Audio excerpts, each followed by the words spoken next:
If Love and Gogi is wrong, I don't want to be right. What would Socrates say to that? It tickles my fancy. Okay. Okay. Goosies. I don't have hair. Oof. You got Marcos. That's not. No, that's not. Wait. Yeah, That's true. You do got me. Get over here, Marcus. Let me look at you. I don't want it. Talking Leroy, ready to deploy. Had to hit her with a little journalism, but that was a decoy. Better have about me, boy. Okay, Leroy told me, hold to the show, man. Still till it's all with the show, and till then his half moon open. Sometimes go taste like a snowman. No proof I'm alive by the motor. No proof. Like I always wanted him, I never hated him, I never traded him, and if I did, I never ever traded him. You know what is a star? Like another city, the driver's side floor. Gucci get large, so many more. 10 in the more, never a bar. Hey, 10 in the more, 2 to the P. Nothing to you, but it's something to me. Handsome as ever, and cute as can be. You can watch us on YouTube with room for free. Ay, this one time for the Twitch. This one time for the text. This one time for the phone line. Whole time wonder what they gonna do next. You know, I just wish you guys would stop the quibbling. Morning, everybody. Tobin and Leroy here with you on FM 104.3 WQAM. A happy Friday out there, Leroy. How are you? Good. Trying to get over this, whatever the hell it is. You got, Post the nasal sniffles? drip. It's the worst. What's going on with that? It's not a cold. It's not a cold. And post nasal drip. I don't like that. What is that? Post nasal? I don't like what that term is. You know, when you get like you lay down and then it feels like something's like dripping and you I don't like any of this. Post? No, I haven't heard of the term. I've heard of the sniffles and I've heard of runny nose. No, it's not none of that. Okay. Well, You've never heard of post nasal drip? Can't say that I have. No. Wow. Have you, Brittany? Yes, I have heard of that. All right, good. I guess I'm alone But there. it's like, it might just be allergies, Leroy. It could be. I usually get it around the same time each year. That's allergies. That's allergies. And That's it quite literally sucks. the definition of allergies. Yeah. Why don't you take some allergy medicine? Yeah. Because the allergy medicine doesn't work as well as like Mucinex, or you need something to dry you up. I don't think so, dude. I think that's the whole point of allergy medicine. It takes care of all allergies. No, again, I've been through this my whole life, and every doctor first puts me on like Zyrtec or something like, or Benadryl or something like that, and then they go, it might be postnasal drip. So this is the annual drip. Huh? The annual drip. Sure. What? I don't know. Why are you getting upset with that? That's what you called it. Right. You're like Tyler Hero. He don't have the annual drip. Best drip here. He got drip all the time because his ass ain't putting no uniform on. We shouldn't know. We shouldn't know about his outfits. Well, I know one outfit we know, and that's a ghost outfit, because did you guys see James Harden last night? Wow, does he suck? Go ahead and say it. James Harden will never win an NBA championship. Hot bum. Dude, you know what the funny thing is about James Harden? Is I feel bad in some ways for James Harden. It's not his fault. It's the internet's fault. James Harden just wants to get fat checks and go to the strip club. He doesn't want to be known as better than Dwayne Wade. All right, this is something that these rebel rousers on the internet wanted to make a thing, and then Patrick Beverly had to stick his beak into it. Boy, I mean, you want to talk about sinking your podcast stock. Oh, why don't I hitch my wagon to a 37-year-old James Harden? That'll work. Oh, he's older, and you mean that body didn't hold up at this point because he's done nothing but going to strip clubs his entire life, and he keeps fluctuating like Ricky Hatton in his fight career? Shocking. Are you kidding me? Dude, what a bum. How dare anybody ever compare this guy to Dwayne Wade? Are you kidding me? 3 for 13? Yeah.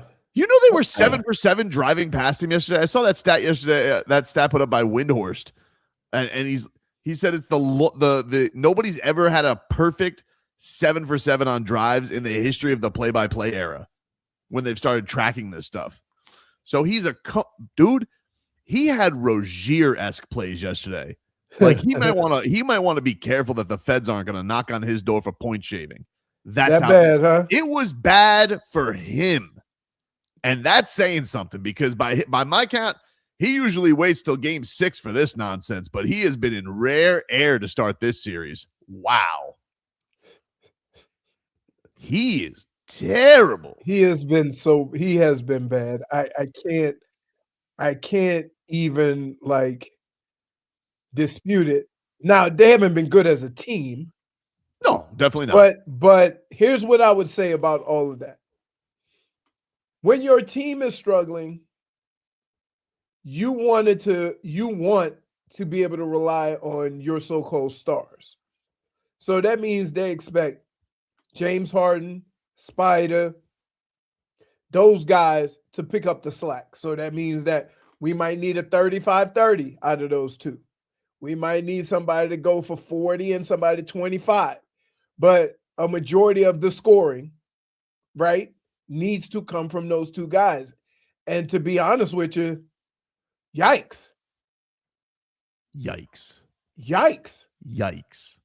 And honestly, if Cleveland wanted to shake things up, you could have gone to like a bevy of trade targets. Why him? Why was he the guy you would like? If you've like, we're in a situation here. We need playoff success for Spida, for Evan Mobley. We've been underachieving with how we've been playing.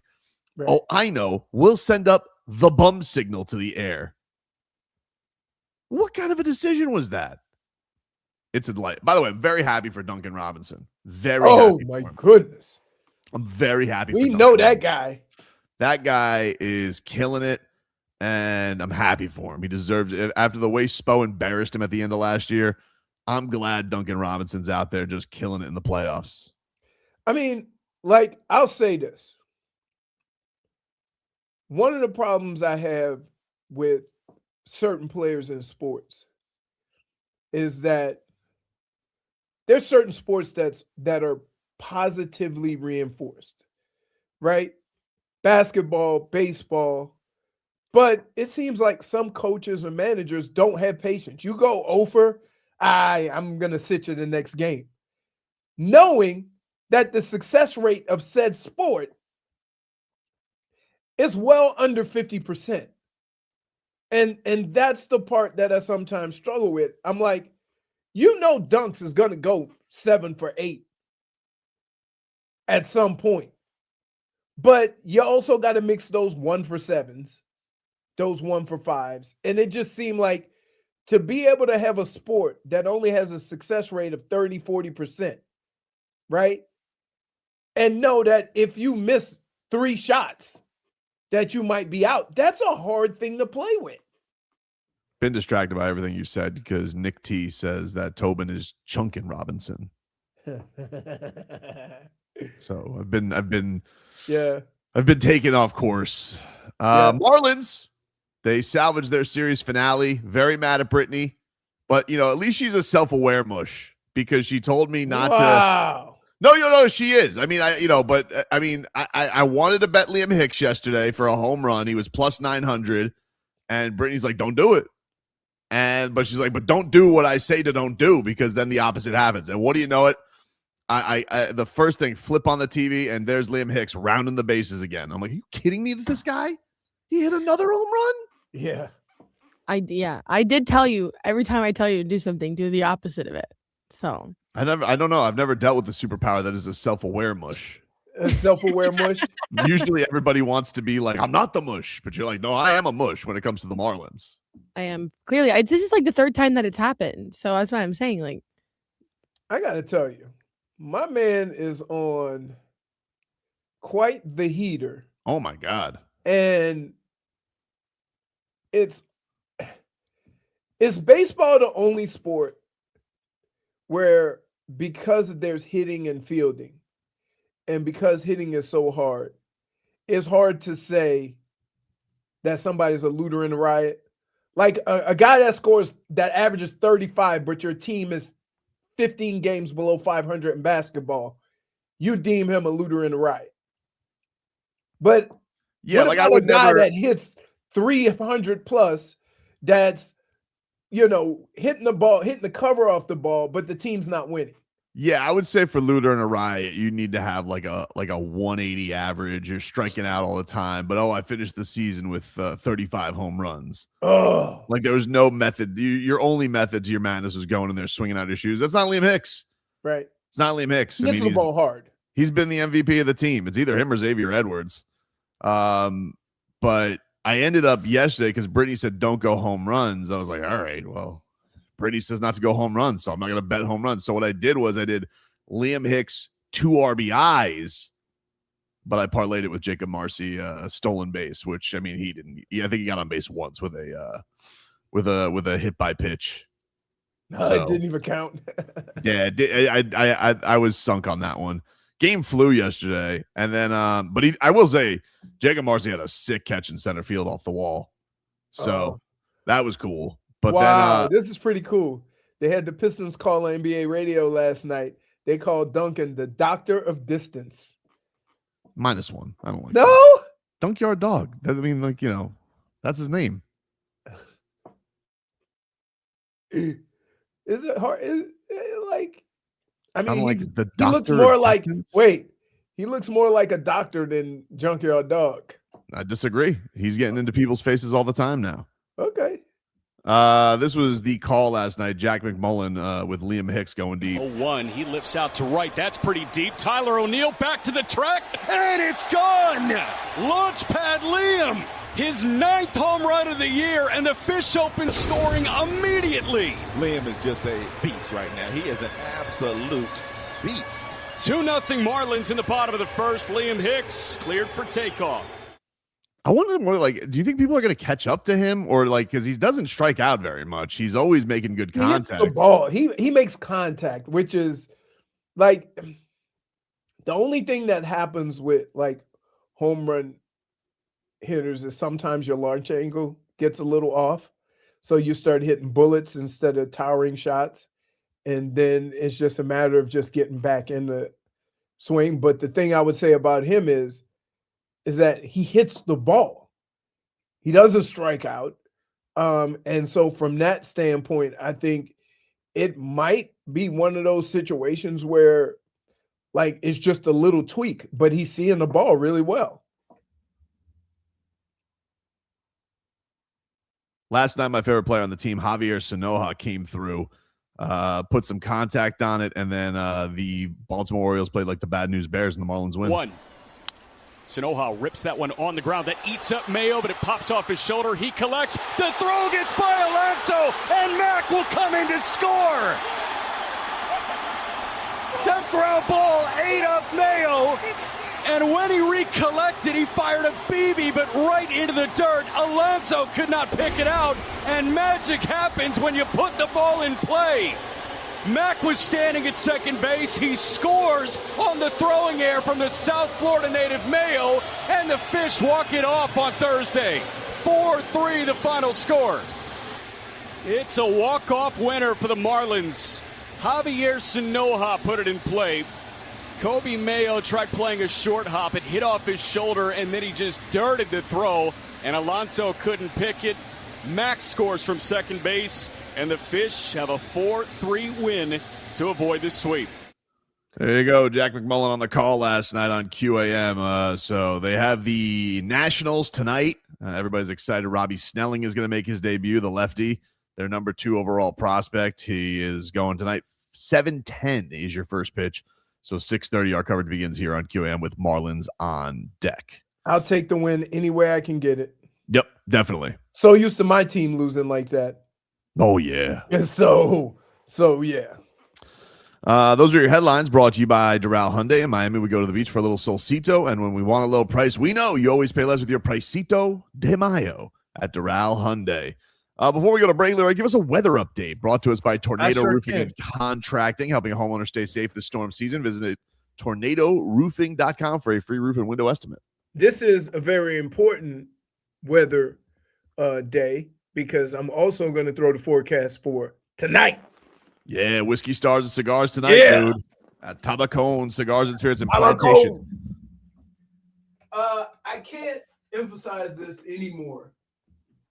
It is a beautiful day. I have to look for a cloud. The winds are light. The only thing that I will say is it's been very warm. So light breeze, I'm going to say it's probably already over 80 degrees. And that forecast looks to be pretty good all the way up until nighttime. It'll probably be warm when we first get there because keep in mind, it doesn't get dark until like 8 o'clock. Right. So you're going to have two hours of some heat. We'll have some heat there as well. Davion Mitchell is going to be at Whiskey Stars and Cigars. Bernie is going to be at Whiskey Stars and Cigars and the Miami Heat Dancers. Man, somebody give Bernie a bottle of water. Yeah, man. It's not I wonder easy. how's he going to drink it? Through his nose. Seriously. That's how he does things. Seriously, that's going to be crazy. Bernie going to be so hot. Oh, goodness. Crazy. All right, we'll take a break here on the program. More to come. We're back after this.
All right, welcome back, everybody. Tobin and Leroy here with you on FM 104.3 WQAM. Take you guys up until 2. Rookie camp getting underway for the Dolphins. I'm not bitter at all after seeing all the posts yesterday about Ruben Bain signing his contract with the Tampa Bay Buccaneers, walking in with a Warren Sapp jersey. And then, Michael Irvin having this lovely post yesterday. I was like, oh, that's cool. That's cool. I mean, can we still? I hope he does well. I wish him lots of success. Yeah, I mean, I'm not. I don't have any. I'm not bitter that the Dolphins didn't draft him. I'm not saying I'm a little bitter. A But- little bitter. He didn't fit as well as the big offensive lineman. Like, that's okay. Well, listen, I'm going to tell you something right now. Chop Robinson better be sacking the hell out of the quarterback this year if that's the case. Right. He better be. He better be. I mean, Because we all have our questions on him coming into the year too. Yeah, that's true. It's not now. What sucks is we're going to question this pick not because of how Caden does, but how Chop does. Because if Chop plays poorly, we're going to say, "See, we could have used Bain." It's part of it. And we're not going to even see the fact that maybe Caden is playing well. It's unfortunate. That's kind of how things go. Humlin Kind says, I just can't help the way I feel. Dolphin Kane says, I am bitter. Now, in all honesty, normally I have never said one thing negative about why they chose to, why everybody's upset they didn't choose Ruben Bain. I'm not. I get it. I understand it.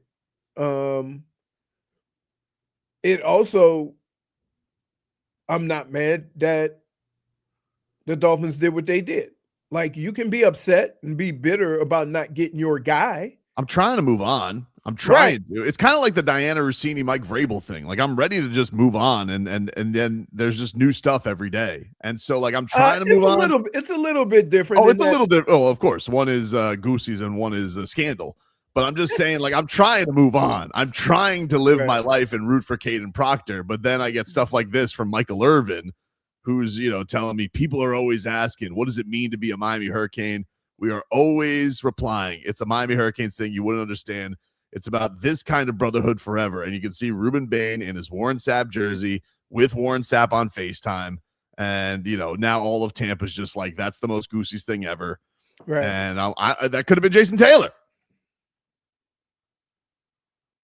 So I'm trying to move on. I want to just move on, and I'm excited for this class. I am excited for everybody, but it's just been this keeps getting thrown in my face. Interesting thought here. Mm-hmm. Dolphin Kane said if they would have taken Malinois, I wouldn't be so bitter. Is it because he's a Kane also? Yeah, because he wasn't on the board when I didn't think they were going to get him. I didn't think it was the fact that he was that close to him. I was surprised. I'm a little surprised at how late the lineman went. So well, and here's the problem.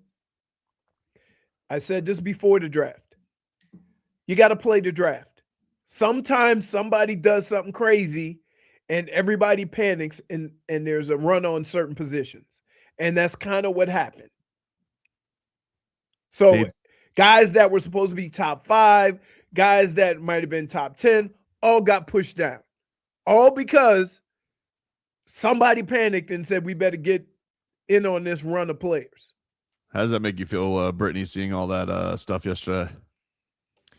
It makes me feel bitter. And I hate it because there's really nothing personal against Caden Proctor. Nothing against Caden Proctor. It's nothing against him. It's just what could have been. What could have been. It's a case thing. And I guess it is, but it's also like I just think he's a great player, and I think he was the best available player at the time of us picking. And so that's what's also very frustrating. And it's just such a feel-good again, story. According to who? according to the boards. But again, here, Brittany, this is a 100% accurate assessment I'm getting ready to tell you. Okay? If you ask 12 teams who their number one guy on the board is before the draft, it could literally be 12 different guys. No, yeah, of course. And so because we turn on the TV and Mel Kiper or somebody says, here's the best available player, that might not be what these teams are thinking. That might not be their best available player.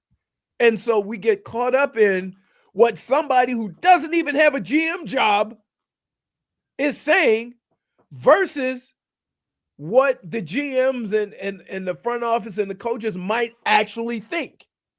And that's how it gets even more, you feel more the way you plenty of but like, look, the Colts fell in love with Anthony Richardson. Like, right.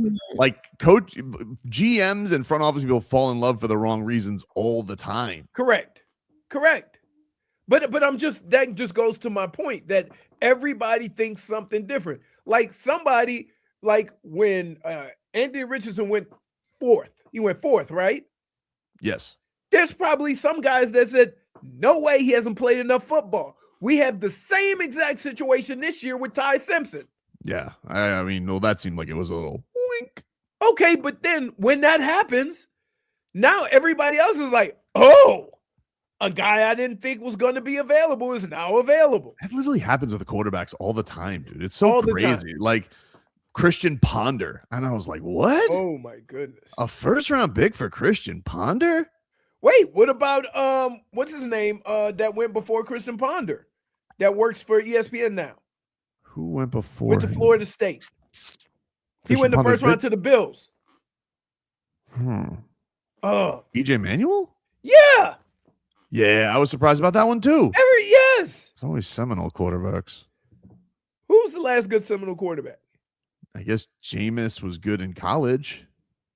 I mean, like Jameis is a pro quarterback. It's something about Jameis that if you could pull him out of the bullpen, right, he's your guy. They've just decided that Jameis Winston is good for every sport because I just saw that he got a FIFA correspondent for the World Cup. Yep. And it's just like, hey, you want to bring some laughs and some joy? Go get Jameis Winston and throw him on television. What is he doing today? The Kentucky Derby.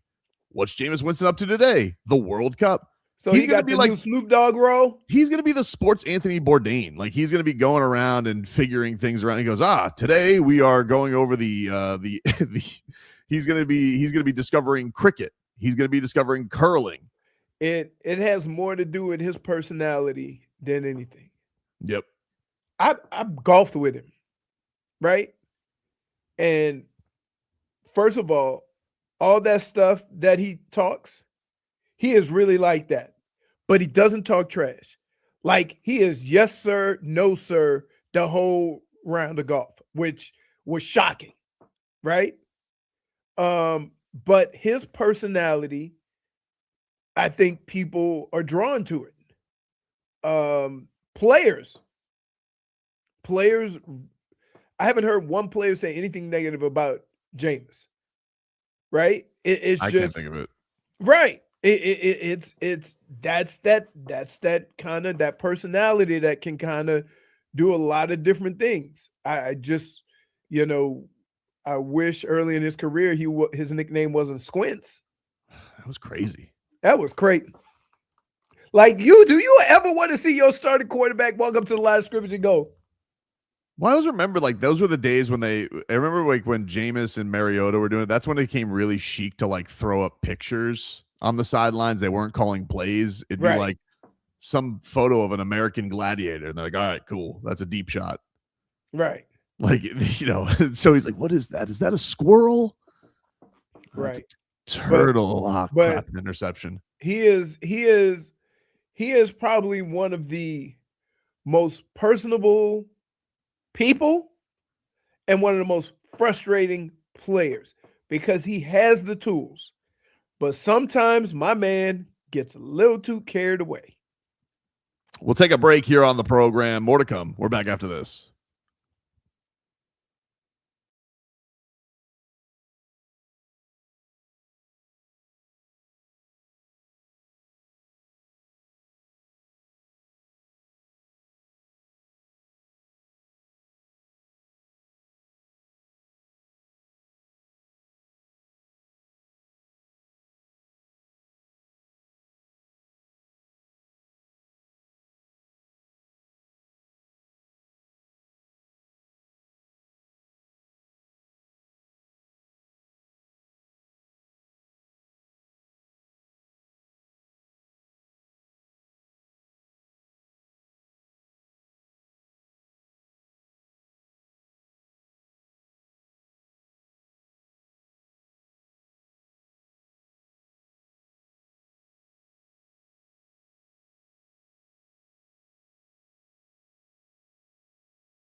Wow, Skip Bayless made his return to First Take today.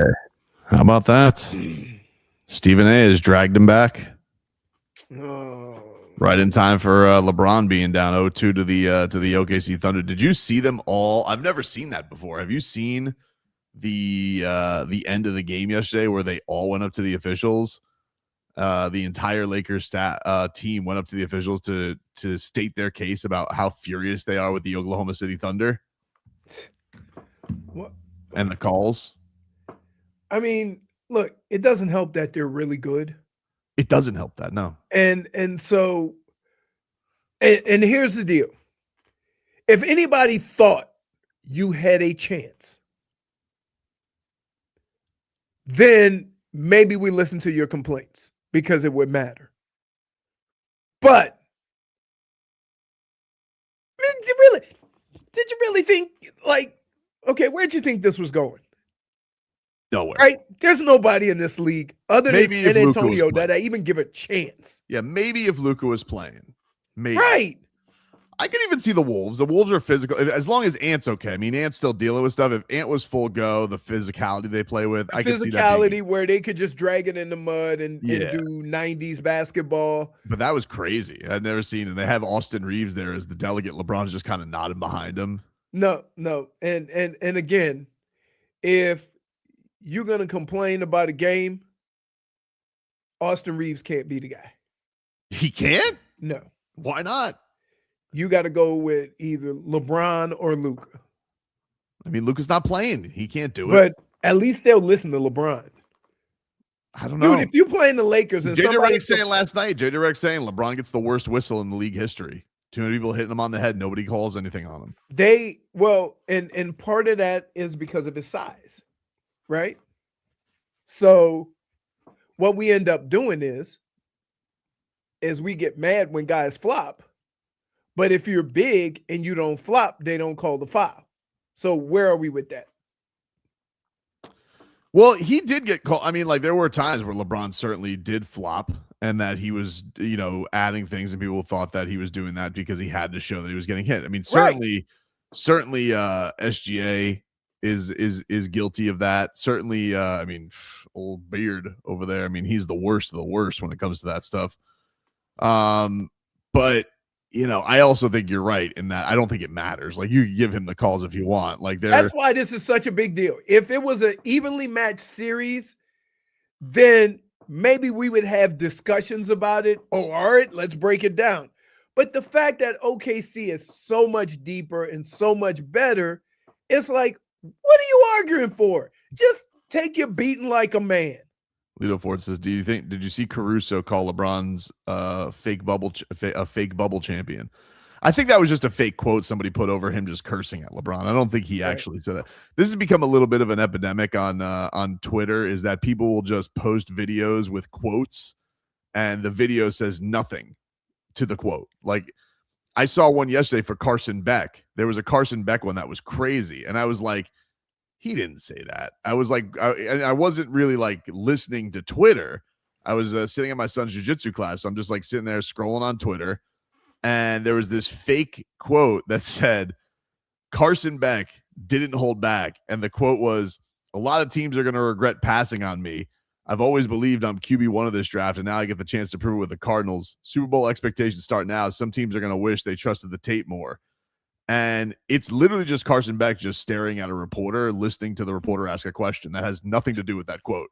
Right. But people don't even watch the video. And here's the other thing. Everybody wants to comment on everything. So the comments don't even reflect. And that's all you want is engagement. Right. Like you don't care whether it's real or not. Hence why I try to avoid it.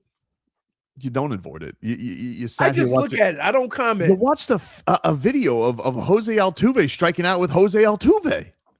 Still funny. What do you mean you avoid it? You never Twitter. But that's funny. I mean, come on. Jose Altuve swinging a little Jose Altuve. I mean, still could reach the if ball. anybody could swing themselves, it would be Jose Altuve. Agreed. I mean, he's the size of a torpedo bat. Yeah, but the problem was the ball was still. It was a tough pitch. It was nasty. That was the point. Community note says, these quotes are fabricated. The user posted them, acknowledged in a follow-up post that it was a social experiment after being selected a social experiment to get clicks. Yeah, that's what it is. A social experiment. The social experiment of what? Being a bleep hole? Yeah. It would be funny if Carson Beck did say that, though. I mean, first of all, in order to say something like that, it has to be in your personality, right? Right. So when you read something like that, that don't sound like something he would say. I don't think so. It sounds a Right. little aggressive. I mean, I know Carson Beck can be a little prickly sometimes and can come off like a little bit of a sore loser at times. Like he didn't have the best body language, Right. but I was like, he said that? And it was even like my head cocked back. I'm like, and then I like clicked the video. I'm like, he's not even talking. What is this? What's going on here? What are we Right. doing in this world? You can just, I almost think that should be like automatic Twitter ejection. Like, boom, you're gone. Right. You know, but it won't be because this is Elon Musk's Twitter. There are no rules. Crazy, dude. It is crazy. You know, I mean, what's going on here? So just to let you know, Skip Bayless has LeBron 9th overall in the NBA. He's come out like guns blazing today. 9th overall in the history of the NBA, yeah. Oh well, because he's gonna be the guy that goes old school, right? I don't know. I don't know what the rest of his list is. I think one of the things that we tend to not look at is one of the things that makes LeBron special now and in any era of basketball is the athletic ability with that size. So when you talk about, when was the last time we saw something like that? Oh, this is great. Is when Magic was a point guard. You know what I mean? Where like you got a 6'9" point guard that's getting guarded by other guards. It just looked awkward. It stood out to you. Well, LeBron's that size and can move like anybody on the floor. That's a unique type of thing there. I am curious to see where he goes after this year, if he's going to stick with the Lakers or if they're going to go somewhere new with him, because, they're going to obviously get their heads lopped off in this series. And, good for him winning the last series against Houston. But, like, where does he go from here? Right. Does he just stick it out? Or does he go save Cleveland? Because I don't even know what's going to happen to Cleveland. You know what I don't want? I don't want it to be a situation like Aaron Rodgers. Right? Don't don't do that thing. Yeah, don't go to the Jets. Right. No. I just don't want to be sitting around waiting on or every day having conversations about what LeBron's going to do like we do with Aaron Rodgers. I think that ruins a career more than anything. Or not ruin it, but when it finally ends, everybody's like, yeah, finally. Yeah, look, he's already been very impressive winning the series that he did. I mean, that's, it's not like he went down and went out meekly in the first round, beat a first round series. Yeah, it was a banged up Rockets team, but they were banged up too. So right, you give him credit for that. I just don't know, I don't know what the right, and people have said like, oh, maybe he doesn't do a retirement tour. I will find that surprising that somebody like him doesn't do a retirement tour. I mean, he said he didn't want to do it. But it's been said that he doesn't want to do it. It's been said around him that he doesn't want to do it, but it's also been said that he could sell the rights to it for tens of millions of dollars. So who knows what to believe? Right. Who knows what the real truth is when it comes to that? But if Cleveland does blow it up, like what is the place that and he doesn't say with the Lakers, where is the place that he goes? Right. It's not like there's easy. Are you waving towards it, Brittany? You want a LeBron last dance? No, I'm so sorry. I'm just yawning and my eyes are like watering so bad. Why has everybody got so many allergies? What's going on here? I don't know. I would just like maybe they ought to clean those damn studios. That's fair. Joe, me, J-Fig, like. And then and then she's sitting here, Brittany's sitting here batting her eyes like I can't stop my eyes from watering. Yep. Those studios are very dusty. Very dusty. I don't know why they don't go in there and vacuum. It's very weird. I don't understand. They're like, oh, we can't go in there. Why? But they're gonna wait until like there's nobody to do the shows, and they're gonna say, "Hey, why don't we give this studio a good cleaning?" Sure. No, it's just that they're scared to come in here because they're like, oh, we don't want to press any buttons. Then don't press a button. It's not that Don't hard. Right? Don't press a button. Easy to not press a button. You know, there's people at night that go clean banks. They don't have to determine that they're not gonna steal money. Yeah, it's weird. Right? Seems to me like you guys just don't want to clean extra rooms. Right. Crazy. But I tell you what, that bill gonna come like they cleaned the whole building. Oh, definitely. Definitely. Somebody said PJ Tucker retired to say, yeah, we have PJ Tucker here, actually. PJ, congratulations on your career. What made you decide that this was time to finally hang it up? Well, like about a month ago, I went to do a tippy toe 3, and my tippy didn't toe. And so I was like, well, we might as well go ahead on and call it a day. I had a good run.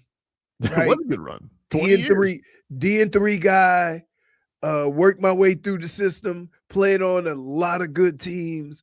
But it's over. Did PJ Tucker like play the last 3 years, but he was getting paid? Like, I don't remember. I remember him playing the last year in Philly, but then I don't remember him playing because he played the year with the Heat. And I really liked PJ Tucker on the Heat. Right. I enjoyed, like, that was as enjoyable a 1-year stint has been. But like, when did he last play basketball? I'm like looking right now. His basketball. Okay, so he played the Heat year when they went to the Eastern Conference Finals. Then he went to Philly. I was annoyed with him because he said I always wanted to go to Philly.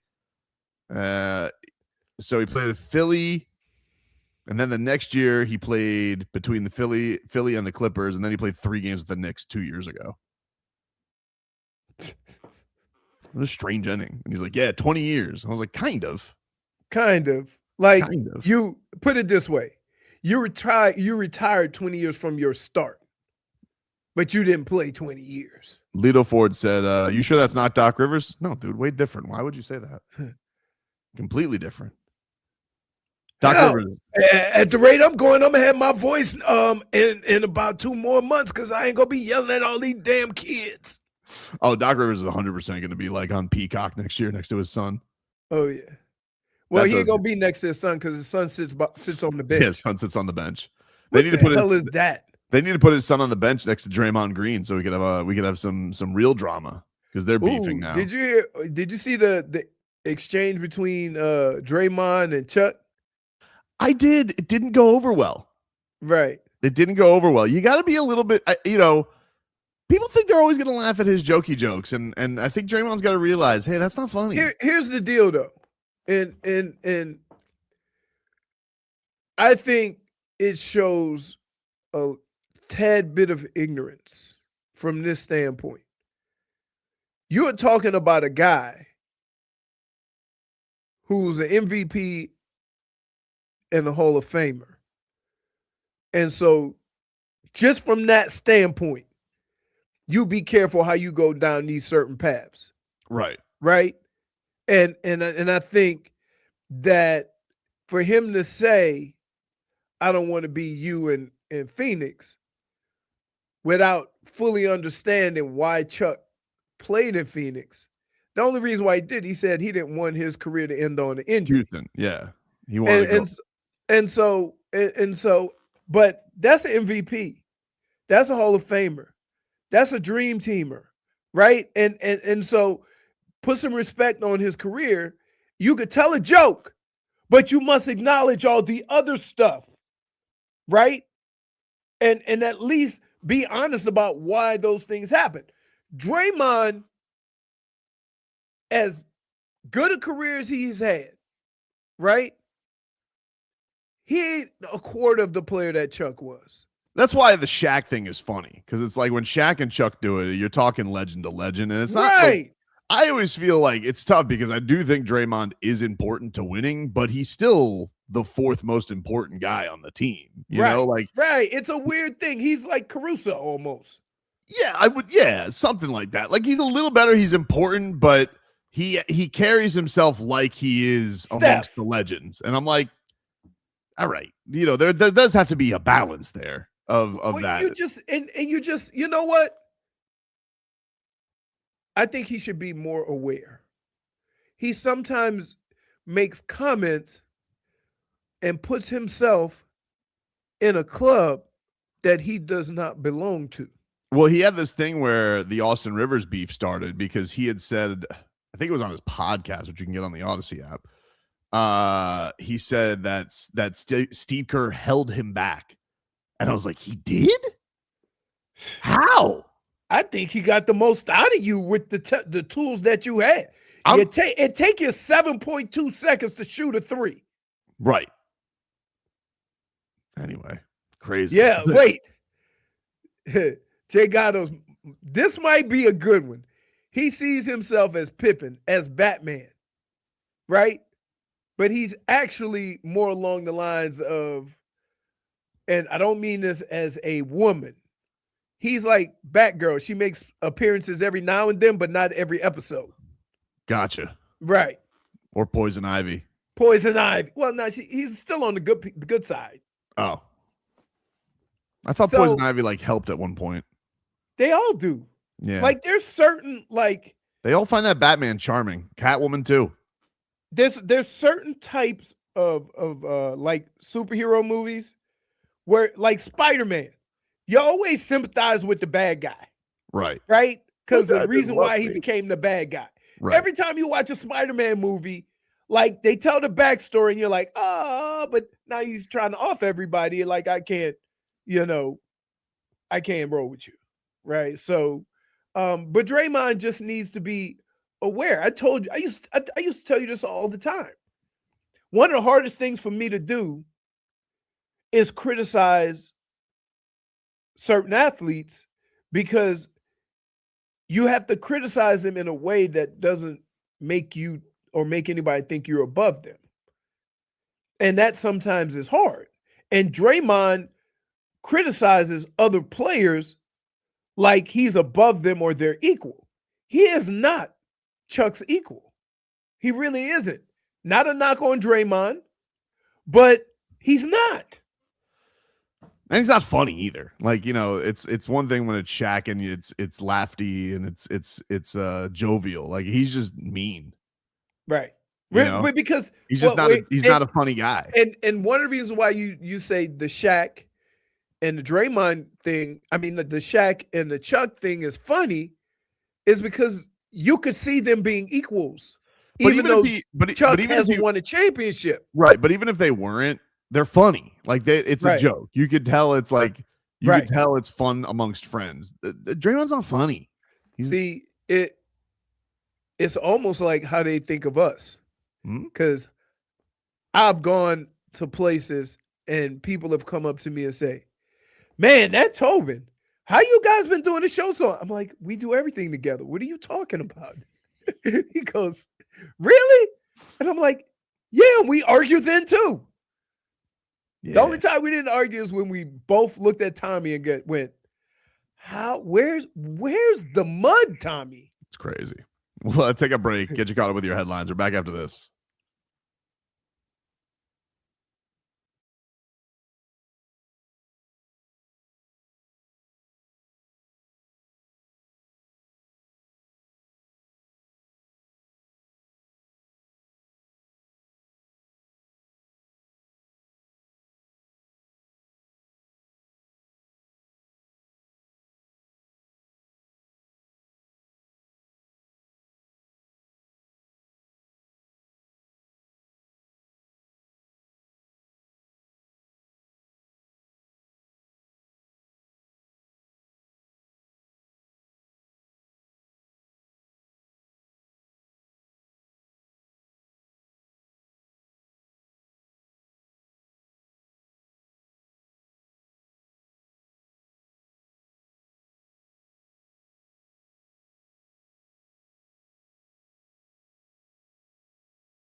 All right, welcome back, everybody.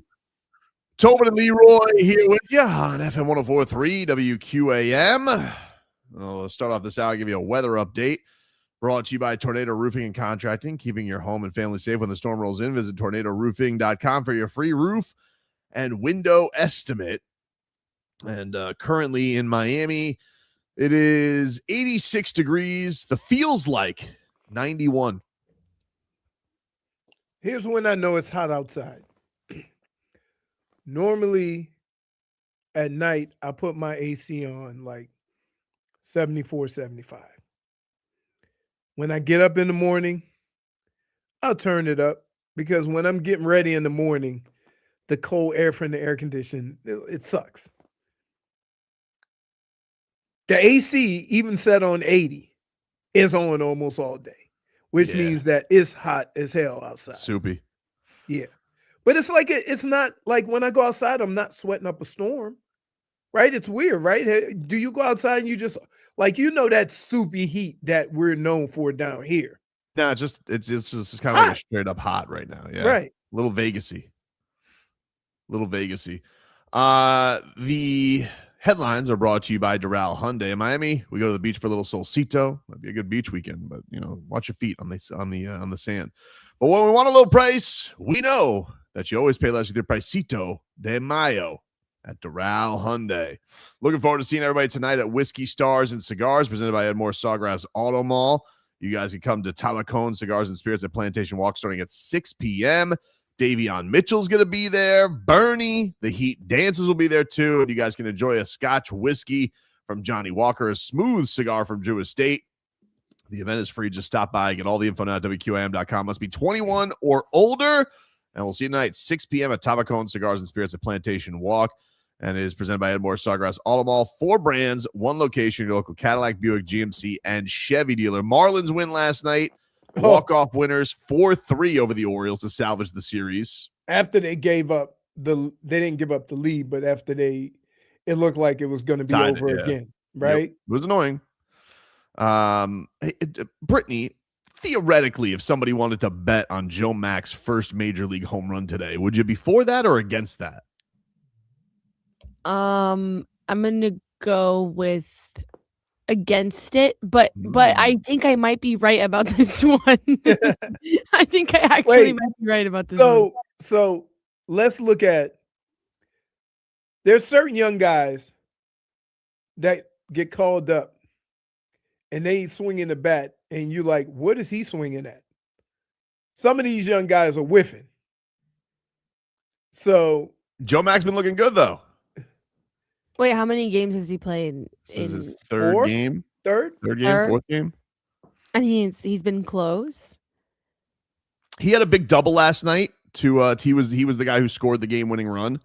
So he set the Marlins up in a good spot. He's been hitting the ball well, but they said I heard on one of the broadcasts that he has a lot of power. He's hit like 20 plus home runs the last couple of years in the minors. And, I could just ride the Liam Hicks train. I could do that, but I kind of feel like, all right, well, you already screwed me on that one last night. So I should have gone with Liam Hicks. So now I'm thinking I'll go to the other catcher if they go with Joe Mack catching. I got to see what the lineup is, but I feel like, I don't know. I'm feeling a Joe Mack first major league home run this weekend. I feel like that's where we're headed. Okay. Well, then I said that you shouldn't. So maybe you just put the bet in. Yeah, they don't list them right now on Hard Rock. I hate that with Hard Rock, dude. You know why? Because Hard Rock, they listen. And so the thing that annoys me with Hard Rock is I'll ask for something, it's not there, and then the odds aren't as good as they should be. Pisses me off.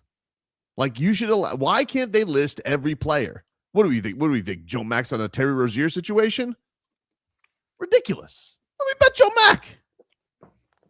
That's much harder. Well, first of all, maybe check the lineup first. I got to check the lineup. When do the lineups come out? In a little bit.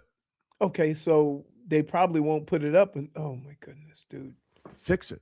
What's wrong with you? What do you mean what's wrong with you? They do this all the time. Well, why Joe Mack is not They on do this all the time, though. They do this like I can't bet like a Khalil Ware double-double comes out. I can't wait for a Khalil Ware double-double until like tip-off. It's super annoying. Just list it all day.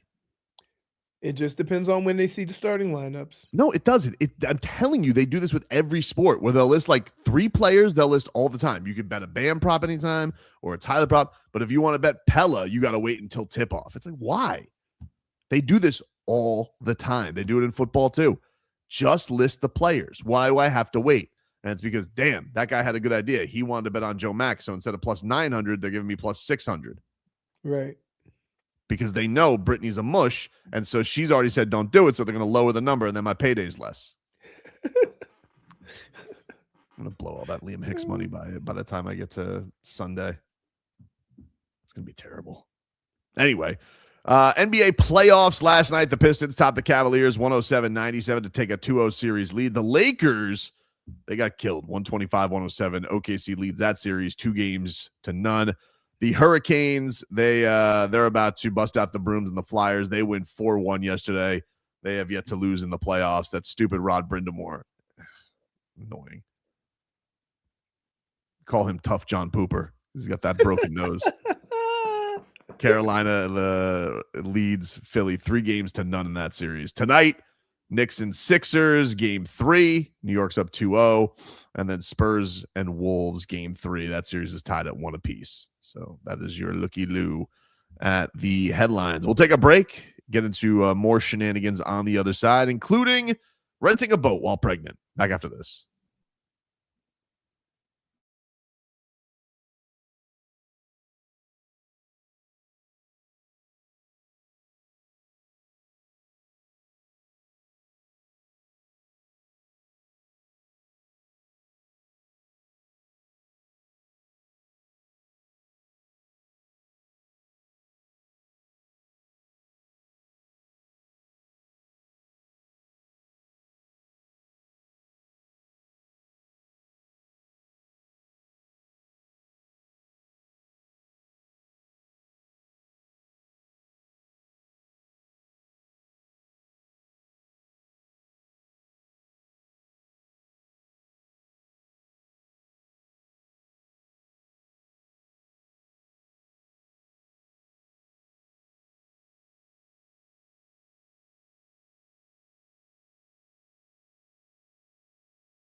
All right, welcome back, everybody. It is Tobin and Leroy here with you. Another dud by James Harden yesterday. Tradition unlike any other. Forget Punxsutawney Phil. If you want to know it's spring, just see James Harden throwing up all over himself. I saw something on Twitter. Said James Harden plays all the sports, and they had him in a 17 Buffalo jersey. Oof, that's rough. Not wrong, though. Not wrong. You know, let me ask you this. So if Cleveland does go awry, all right, and, you know, they poop the bed here, are you into the Miami Heat trading for Spida Mitchell? You know, let's say they take a detonator to it. Is he the type of guy you would put in the chips for? Would you rather go in for him or Giannis? I think now, here's where it gets tricky. Because if you go for Spida, they don't need any bigs. So you get to keep all your bigs. One would think, yes. And then they can take Tyler. And how would you like to have Tyler and James Harden on the same team? I would very much think this is going to be a one and done for Harden. I don't think he's going to stick around there. Really? You can't have him sticking around there. I mean, unless LeBron wants to play with him. Well, if you get rid of Spida, then he's going to be only scoring. Yeah. Well, I would think they're going to try and do whatever they can to go into the Evan Mobley era. But you know, but I do think there's people who are wondering, like, is Spida that dude? Like, is he the guy that's worth throwing chips in for at this point? I think what helps Spida and what people think of him is what Brunson is doing in New York. Right? Because we talk about smaller guards and their impact, and you've heard people say, you know, there really aren't any teams with guys that small winning championships. And I would say, but there also aren't guys that small who you can rely on as far as scoring like you can with those two guys. And Spida is way more athletic than Brunson. I think it's also one of those things where with Spida, yeah, he's got to take criticism because he's the best player. But I also think that, like, these were flawed teams that he was on, and I do feel like you put him in the right place. I do think he's a good enough scorer to lead. I don't think it's like, oh, he's completely spit the bit. Right. Either his teams haven't been good enough. Maybe I'm excusing because I'm a fan of the guy. But yeah, I would still be into the Miami Heat going after. Now, would I give up 4 first-round picks for him? Yeah, it's a lot to stomach. I mean, you know, I wonder how many guys the Heat would look at and say that. And then the other thing that's interesting is you got the draft on Sunday, the lottery. Right. And I don't know, really, like, I'm excited for it, but I probably shouldn't be, because really the only reison I'm excited is because I think it's fixed, and I think that maybe there's a chance that the Miami Heat are going to get right. But I really probably shouldn't feel that way because inevitably this Adam Silver is as crooked as they get. So I probably know that I'm setting up to just getting 13. I don't know why I would delude. I guess this is why we buy Powerball, right? Like, I don't know why I would delude myself into thinking that the Heat have a chance, because they probably don't. And then if they stick at 13, yeah, I'm very much into trading this year's pick in trying to nab something, because the Heat have a lot of their young guys in the fold right now, and bringing in somebody else, unless Adam Simon's thinking like, hey, this draft is a lot deeper than people realize, and I can cook at that position, maybe.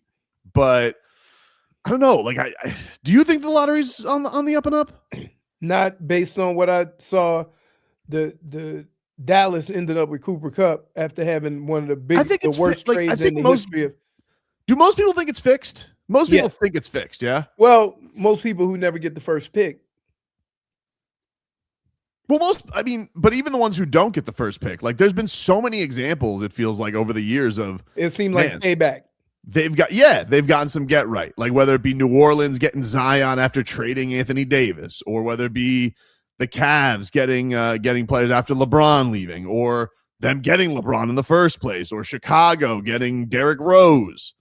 You know, like, I think most people think this is fixed. Brittany, do you think the lottery's fixed? 1,000%.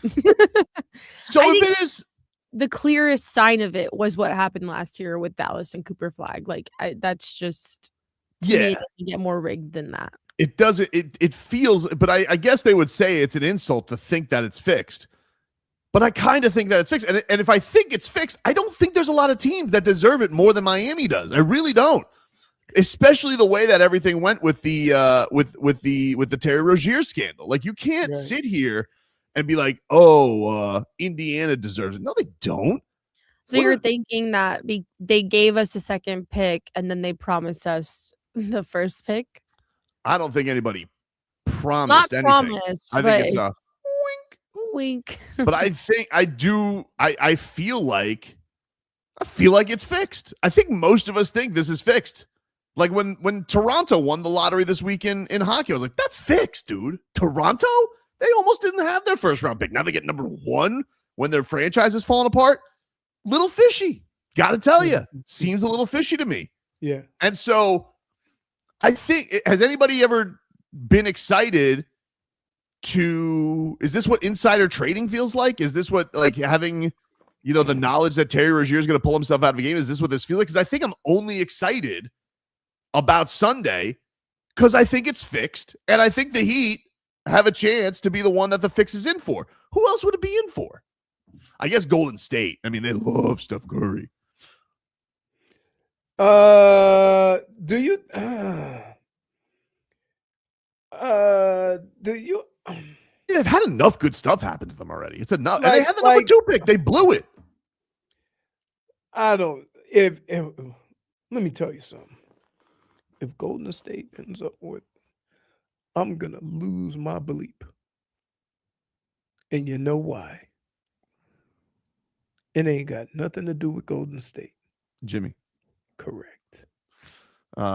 See, Jimmy and D Wade are back cool. Seems like. At least publicly cool. D Wade is cool with everybody. He's a very nice man. Right? And I respect that. But he may be that way in public. So I wouldn't just go head on and chalk that up to, they cool now. Humble Jimmy and may kind. think that. But you see the way this guy talks about the Heat, even though he with Utah. Yeah. Well, Utah's just business. I know. But again, you know how he loves the Heat. Yep. There is no way in hell he could think that. I was doing a live chat last night. I was explaining this. Like, one of the reasons I like that D Wade's not officially with the Heat is because he could say whatever he wants. Like, he could keep it real publicly. So, but again, I would say this. That man's love for the Heat and what Jimmy did to the Heat. I don't know how you just all of a sudden, okay, we cool again. You probably just hobnob over Pat Riley being a kook. He's like, he didn't pay you. I remember when he didn't pay me. They probably bond over that after they're eating beef Wellington. Schmeathan says, hope OKC gets it so we could watch the world burn. Nobody hopes that, Schmeathan. Another guy says the Jazz. Here's the thing. Unless Adam Silver is a gutless mouse, how could you kick, whine, and scream about tanking? And the most egregious tanker this season was not the Wizards, was not the Pacers, but it was the Utah Jazz who would, on the reg, play 3/4 of a game. Right. They did tanking in style, stealth tanking, capping their players. And the Heat still lost those games. To honor you, Adam Silver, okay? So how in good conscience can Adam Silver give the Jazz, if this was fixed, if we believe it's fixed, which, I mean, 3 for 3, we all think it's fixed, which sounds like, the many people listening to it, everybody thinks it's fixed. First of all, I'm a firm believer in this. Under no circumstances should you be rewarded for doing something stupid as a GM for any sport. If I put a poll right now, do you think the NBA lottery is fixed? Do you think that's 99%? No, 90. it's like, yeah, you're going to be in the 90% with that. I'm gonna put poll. I'm gonna see what the results are on that. The hell's the poll button? Why are they making Twitter so hard? Stupid Elon Musk. Boom. Curious. And I think anybody who says no, that's just fat thumbs. You just missed. You hit the wrong button, dude. I think everybody thinks it's fixed. Yeah. And so if it is fixed, he's got to do the right thing. But that's the only reason I'm excited. And it's probably because it probably isn't fixed. But it is. But we all think it is. Why does it always seem to work out for certain teams? Right. I don't know. Right? Like you trade Luka and then get the number 1 pick, and you're telling me that's not fixed? Come on. Right. But I think why on earth would I believe that that's not fixed? I think that's why I'm excited to tune in. Because if I didn't think it was fixed, I'm excited for a 1% chance the number 1 pick, a 4% chance at the top 4 pick. And that's the other thing, Adam Silver. I'm good with a top 4 pick. I don't even need the number 1 pick. Just move me up. Just take me up the elevator, baby. I'd love to bounce it. Don't get me wrong. I would love the number 1 pick. But I'm cool. Give me one of the 4. I'm cool. Schmidt says the Heat are the only team in NBA history who have never moved up from their lottery odds. Yeah, I remember the last time thinking the Heat had a chance to move up on delusion. It was the Zion draft, and they didn't. They just stayed put. Didn't move a lick. I think that was the Hero draft, which ended up being a good draft. Tyler Hero was a good player, but that was the last time I was like, "Oh, this is the one. The Heat are going to move up." Let's see. The votes are underway. One guy just goes, "No, but it should be. Give us back our pick, Adam." I didn't ask for comments, but I appreciate it. Guy's handle is the Big 8 seed. It's an appropriate name for a Heat fan. It's appropriate name. Crazy, man. But I probably shouldn't be excited, but I am. I can't wait to see these ping pong balls. And it's going to be for nothing because they're going to end up with the 13th pick. But I'm deluding myself into thinking, yeah, maybe. I mean, we are. Would you be pissed if it ended up being somebody like Indiana who only, you know what I mean? I mean, I guess I can't be mad because there you have the best odds, right? And I did tank it. It's not shocking. I think right now, I guess Washington does, right? They should not get it. They should not get it. How do you give up 83 points and you're going to get the number 1 pick? Right. It's Washington, Indiana, then Brooklyn, then Utah, then Sacramento. I just did the tankathon.com. What if it ends up being Utah? Would you be happy for D Wade? No. No. What kind of because question? Danny Ainge works there. Why would I be happy for that? All right. Ooh, But isn't there a that means that scenario- D Wade's getting caught by shrapnel. Isn't there a scenario where Indiana pick goes to the LA Clippers? Yes, if it doesn't end up, I think in the top, I think it's protected. It's like 1 through 4, but then like 5 through 9, it goes to the Clippers for the Zubac trade. So yes, the Clippers could lose. There's a lot of scenarios like that because the Clippers obviously have their pick. They owe it to OKC. Yeah, and then the Pelicans. That is the most ridiculous thing ever. The best team in the league is getting good picks. Still. no, that's the Clippers' fault. Right. Like and then the Pelicans pick goes to Atlanta. Crazy why they would do that. I don't understand that. it goes to Atlanta or Milwaukee. I think because Milwaukee, they have swap ability with Milwaukee. So if by some way the Atlanta pick ended up behind Milwaukee, they get to then swap with Milwaukee.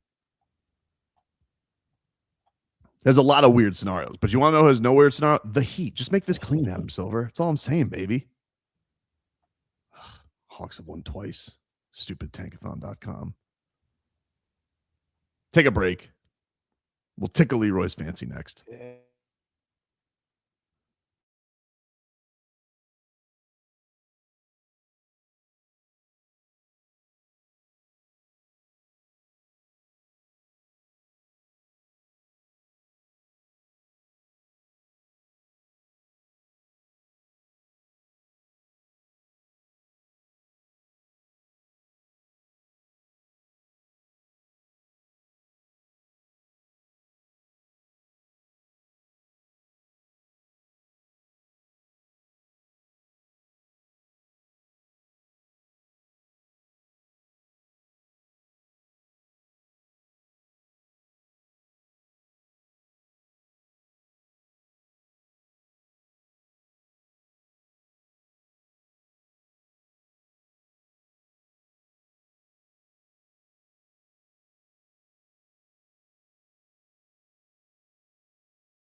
It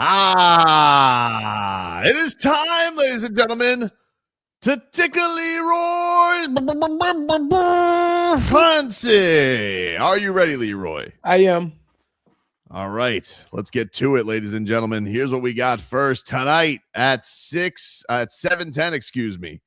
Marlins, Nationals. Tickle your fancy? Yeah. I want to see if they go on a little run. They had a big win last night. It was squeaky cheeks for a minute, but sometimes that relaxes you. And you get an idea. Hey, guys, let's just put the bat on the ball. You know? What about tonight at 7 o'clock?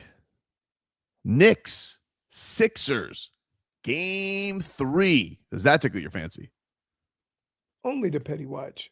I'm petty watching. I don't want Philly to win nothing because every time I see him, I think of the process. Interesting.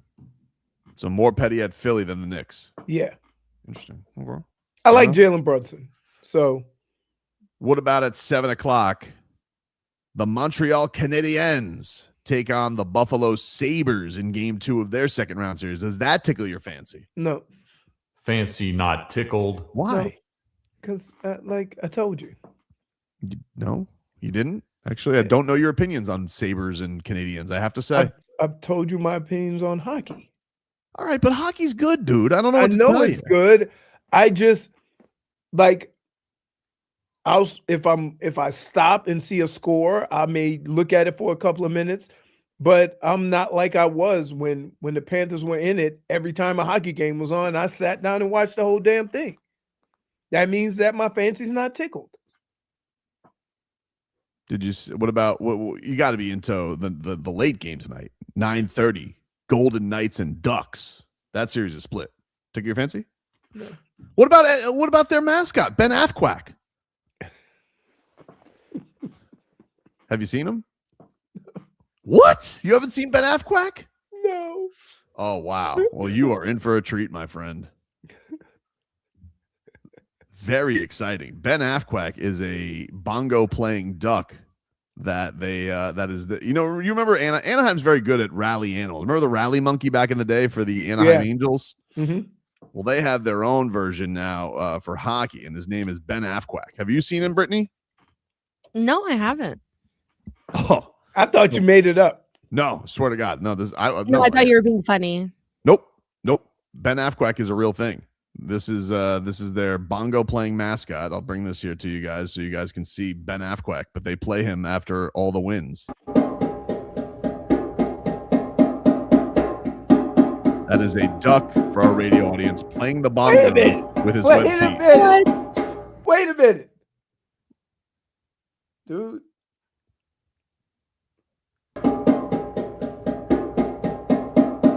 He's so cute. I thought it was, I didn't think it was a real duck. No, I thought it was a mascot as well. Right. My jaw fell to the ground. Right. I'm like, I mean, if somebody was choking me like that, I'd bang the bongo too. It's not choking him. Yeah, look at he got feathers sticking out because he's got the death grip on him.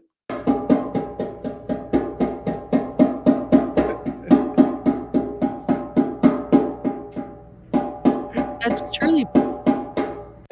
I got it. I can't stop staring at it. Now is your fancy tickled? No. Ridiculous. I'm more. If you're not my gonna fancy tune is in, more tickled for the duck. All right. Well, what about 9:30 tonight? Wolves and Spurs, Game 3, series tied at 1 apiece. Does that tickle your fancy? Yeah. Simply because Ant-Man don't play. Ant-Man called out his team. And we want to see how they respond. I really do. I mean, what I saw from San Antonio, they got an uphill fight. But if he can get his guys going, I think they have the talent to compete with San Antonio, except for that one very large alien that Very big. I just don't know what you do with him. What about tomorrow at 4:10 p.m., Marlins Nationals with Jansen Junk on the hill. Does that tickle your fancy? Yep. I'll watch that. My fancy is tickled. Dade South says Daffy would have been on beat. Intangibles duck with no rhythm. Just living his life. He's an intangibles duck, though. It's true. How about tomorrow afternoon from Manchester, England? Fabio Wardley takes on Daniel Dubois. 12 rounds of action for the WBO Heavyweight Championship. Does that tickle your fancy? No. Heavyweight boxing? No. It's on what, Peacock or something? I think it's on DAZN. No. Like, you can't tell me all your DAZN stories and then ask me if I'm gonna go look up DAZN. Yeah, DAZN's annoying. I gotta tell you. And then don't ask me if my fancy's tickled by annoying. But I'm more the event than the broadcast. Like, you weren't gonna watch it even if it was on NBC for free. So be honest, Posh. I did. I said my fancy's not tickled. Yeah, but not for the right reasons. Like, you're deflecting. You can't tell me why my fancy can't be tickled or not tickled. I just did. And say my reasons are legit. It's my thing. You've been loose with the rules lately. No, I haven't. I gave honest assessment of my viewership. All right. Well, honestly, tomorrow night, UFC 328 from Newark, New Jersey. Khamzat Chimaev defends his middleweight title against Sean Strickland. Does that tickle your fancy? Yes. On Paramount Plus. Does it go to distance? My fancy is tickled. I do think it goes the distance. Really? I do think it goes the distance. Yeah, I don't think that Khamzat's going to finish him. I think that it'll be a decision fest. I honestly kind of feel like it leads to a boring fight, if I'm honest. I know they've had a very crazy, chaotic lead up because they really hate each other. But it's going to usually doesn't, like, sometimes when guys hate each other, they're very careful as to not get knocked out and they just dance for 5 rounds. Yeah, I feel like it ends with, I feel like they dance for a round and then Khamzat takes him down a bunch, and that's how it goes. I think it's going to be like a 49, 40, 49, 45, something like that, or 49, 46, something like that. So you think neither one of them have the power to take the other one out? Or just the style of the fight? No, one's a good grappler, and then one's Sean Strickland. He's a notorious jabber. He doesn't finish anybody. He did have a big hit on Israel Adesanya, and he was actually a bigger underdog against Adesanya than he was against Khamzat. But Khamzat looks pretty at 185. He looks pretty destructive on grappling. So we'll see. We'll see if they've strained together before too. So there's some background there. They really. So you don't think he could get folded up and choked out or something? Nah, I don't. Nah, I don't think so. I think it's gonna be a decision. That's what I think. Don't get mad at me. I'm not. What about Mortal Kombat 2 in theaters this weekend? Yeah. Does that tickle your fancy? Yeah. I'm a big Mortal Kombat fan. Is this just picking up off the original Mortal Kombat from the 90s? They've had 3 of them, I think. 2 or 3 of them. So this is a sequel to a newer Mortal Kombat? It's not a sequel. They have one. Is this Mortal Kombat? It's not Mortal Kombat 3. It's just Mortal Kombat 2. It's Mortal Kombat 2. They've already had 2. I don't know. They just have here's what happens. The theory is the same. They're fighting for the world. They're trying to let the bad guys control it, and they have this tournament or what have you. But the bad guys cheat, and then they have to go, And it's usually a couple of people who don't realize they have the marker, and you have to fight with them until they get their finish him move. Same thing, just like the arcade game. But I like it. You ever play Mortal Kombat, Brittany, or past your time? No, I played Mortal Kombat. Very good. Good to see you were properly introduced to violence as a child. I have a Mortal Kombat machine at my house. Do you really? Yeah. I've never gotten to play it. In the front. Yeah. Next time you come over, we'll play. Dade South says it is a sequel to a 2023 film. Yeah. My fancy's not tickled then. I thought it was picking up where they left off in the 96 You movie. know what sucks? I'm not a big fan of all the characters being different when you make a sequel. Right? So, same characters but different actors. I get you. I want the same people. What about also in theaters, The Sheep Detectives? No, stop. Yeah, that deserved a sneeze. Why? Come on. Sheep The Detective? Sheep Detectives solving their owner's murder. Great. That sounds beautiful. They're talking sheeps. And you put an S on it. There's no such thing as sheeps, which makes it even more ridiculous that I would watch it. You did it. I'll take my -1. Just please, quickly. -1. That was terrible. That was so bad. Why?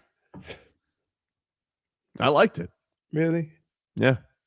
Proud of myself. I mean, the only thing that would make it funny if one of them had Lululemon stamped on their ass, because that's what their next job is going to be. I don't get it. Fur? Lululemon? Clothes? Lululemon doesn't do fur, do they? No, they do clothes, though. -1. They do athleisure specifically. Yeah, athleisure, dude. Okay. You I ever got a Lululemon shirt at a golf tournament. Yeah, I Oh, was really? gonna say. I know you didn't pay for that. Yeah. This Monday. What's more expensive, Lululemon or Aloe? Lululemon. Interesting. What about 12:10 on Sunday? Marlins Nationals on Peacock. National streaming with Sandy on the hill. Does that tickle your fancy? I will watch that while I clean my grill. Oh, okay. And prep for Mother's Day grilling? No, for Rebecca's graduation. That's this weekend? No. I just don't like it takes a really long time to clean it, take it apart. So I try to do it a couple of weeks in advance, because if it gets close to it, then you do a half-ass job, and I like my grill to be clean for the big cooks. Finally, Sunday on ABC, the NBA draft lottery. Tickle your fancy? Yeah, but I'll have my phone available because I know you're gonna be hot. No, you don't know that.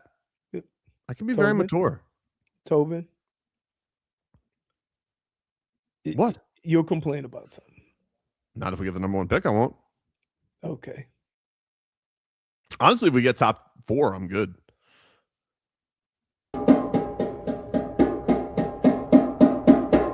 This is ridiculous. I can't stop staring though. It's so cute. This is how you have to make a team that's coached by Joel Quinville lovable. You have to have a great animal mascot. And objectively, the Anaheim Ducks have probably the best promotional team. Can I just say this? You guys are thinking about, look at the cute duck. I'm thinking, what intangible picked up a duck and said, let's see if he can bang on the bongo? Why wouldn't you think that? How did we get to that point to where we say, you know what? This duck, he can bang the bongo. Well, however it came about, I'm glad that they did it, because now we have this work of art. And what's his nickname? Ben Afquack? Ben Afquack. Shouldn't he have a name closer to music? I don't know. A name is a name. If you want to give him a duck pun name, then come up with one. Until then, it's Ben Afquack. We'll take a break here on the program. Lots to get to on the other side. We're back after this.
All right, welcome back, everybody. Tobin and Leroy here with you on FM 104.3 WQAM. Leroy, give us another weather update, huh? Brought to us by Tornado Roofing and Contracting. Storm season is coming. Make sure your home is ready. Get your free roof and window estimate today. Visit tornadoroofing.com.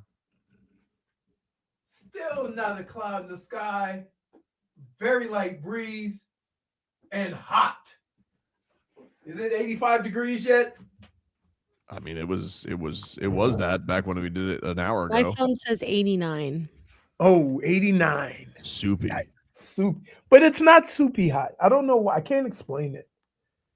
It's hot, but it really feels like it's 93. I know it says that, but you know that summer heat we're talking about. No, yeah. It doesn't feel the like humidity is at 50% today. see, there it is. No humidity. Just melting. And the UV is at 12. That is terrifying. Isn't 10 like red zone? 10 is like, yeah, it's extreme UV index. Tell you what perfect weather it is for, though. What? Whiskey, Stars, and Cigars, dude. I'm telling you right now, nothing helps you with the heat like a good old smooth whiskey. On a big ass ice cube, you're gonna feel like a penguin, except drunk. Oh, who loves? I love the single ice cube. Yeah, I wanna look real classy up on that stage, you know. And I'm talking to Davion Mitchell tonight. You know, I got questions that only a man of class could answer. You know, with a nice ice cube with a whiskey poured on top. Be like, Davion, what do you think about this LaMelo Ball's driving, huh?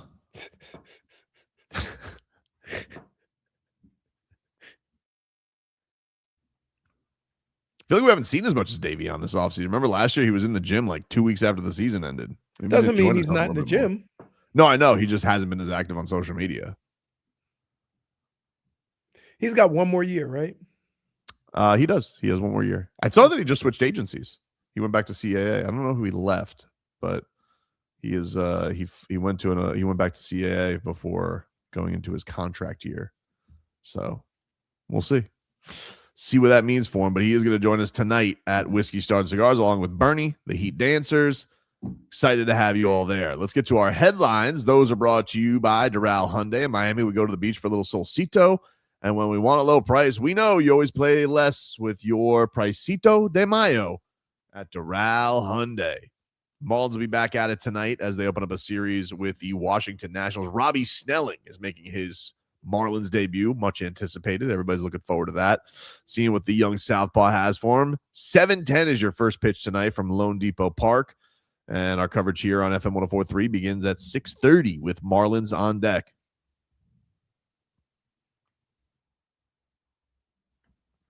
Tonight in the NBA playoffs, you got the Knicks and Sixers at 7 o'clock and the Spurs and Wolves at 9:30.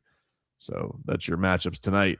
Meanwhile, yesterday, TMZ released footage of Diana Rossini and Mike Vrabel getting on a dock. Or on a dock, getting onto a boat. Just when you think we're not going to get more, we get more. But the thing is that we almost expect it, right? I'm expecting it. I would like it to be like, all right, that's got to be it, right? Can we? You can't get in the crosshairs of people, right? Oh, especially when people are paying. I think everybody's looking at their phone and being like, location, was I there that day? You know, the problem is people have iPhones and the iCloud goes back very, very far. It's just like crazy how people are just sitting on all these videos for years, and now people are putting it out there. Can I tell you why? Can I tell you why, Brittany? Because they're waiting to sell it. Because I could almost guarantee you that when they saw him, they knew who he was, but didn't know that was Diana Rossini. And then now they just put two and two together. Also, back then, nobody probably thought it was a big deal. But then when you start putting it all together, you realize, oh. How many people know what Mike Vrabel's wife looks like? They probably just thought right, exactly. I guess the people on the dock is interesting to me because it's like she was pregnant. And then it's like, if you look, it takes a quick search up, like, does he he's older man. He already has grown children. Can I The ask you a likelihood of him question though, having Brittany? a child at that age, I don't know.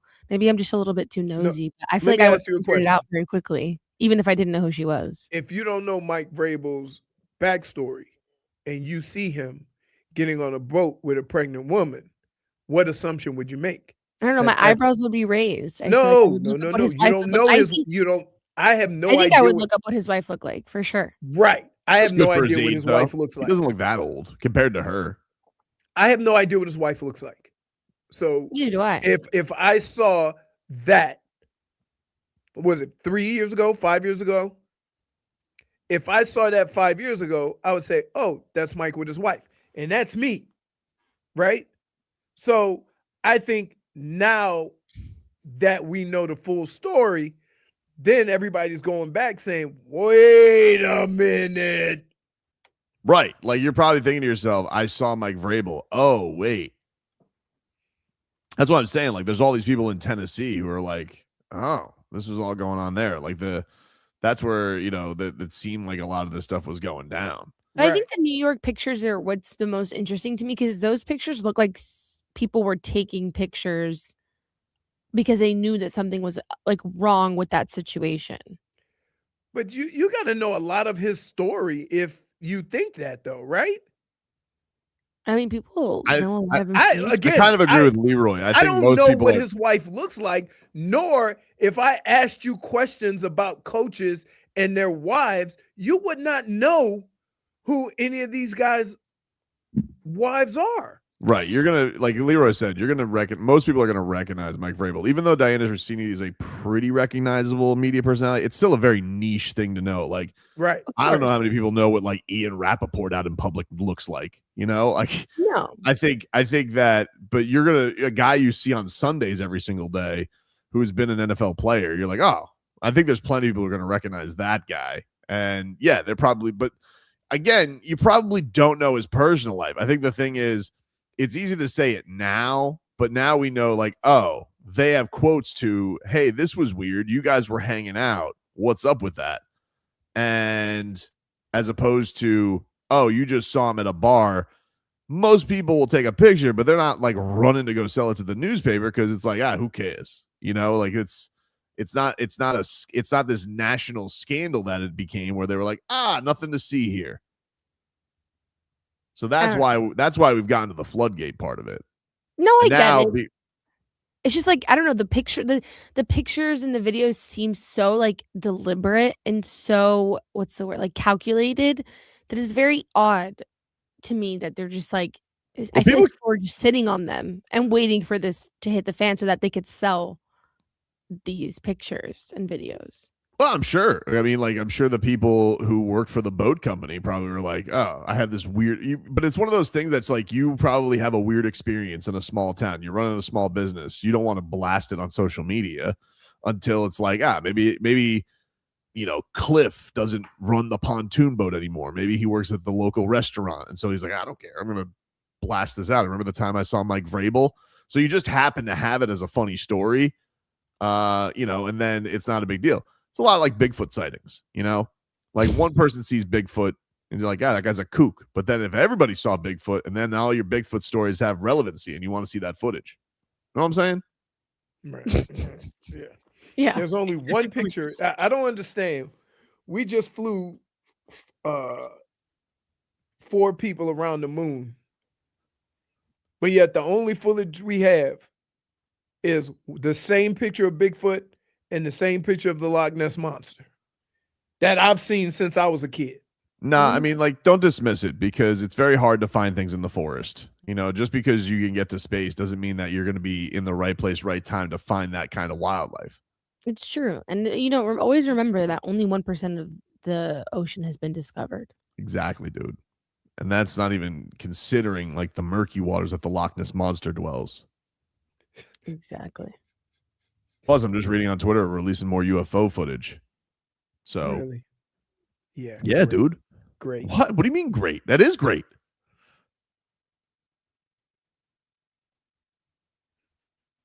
Somebody thinks so. Like, there's going to be another shoot. Did you see the latest that came out with the because the thing that does make it worse is her interviews. She had a new one that came out yesterday. She was playing Family Feud on Zoom on Barstool Sports with Mike Vrabel on one of the other was on the call, and the category was something people do with their eyes closed, and she said have sex with your husband or wife with Mike Vrabel on the call.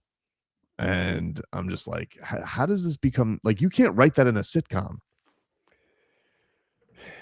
I mean, when you add all the stuff that she said about her husband, right? Who is not a bum, I might add.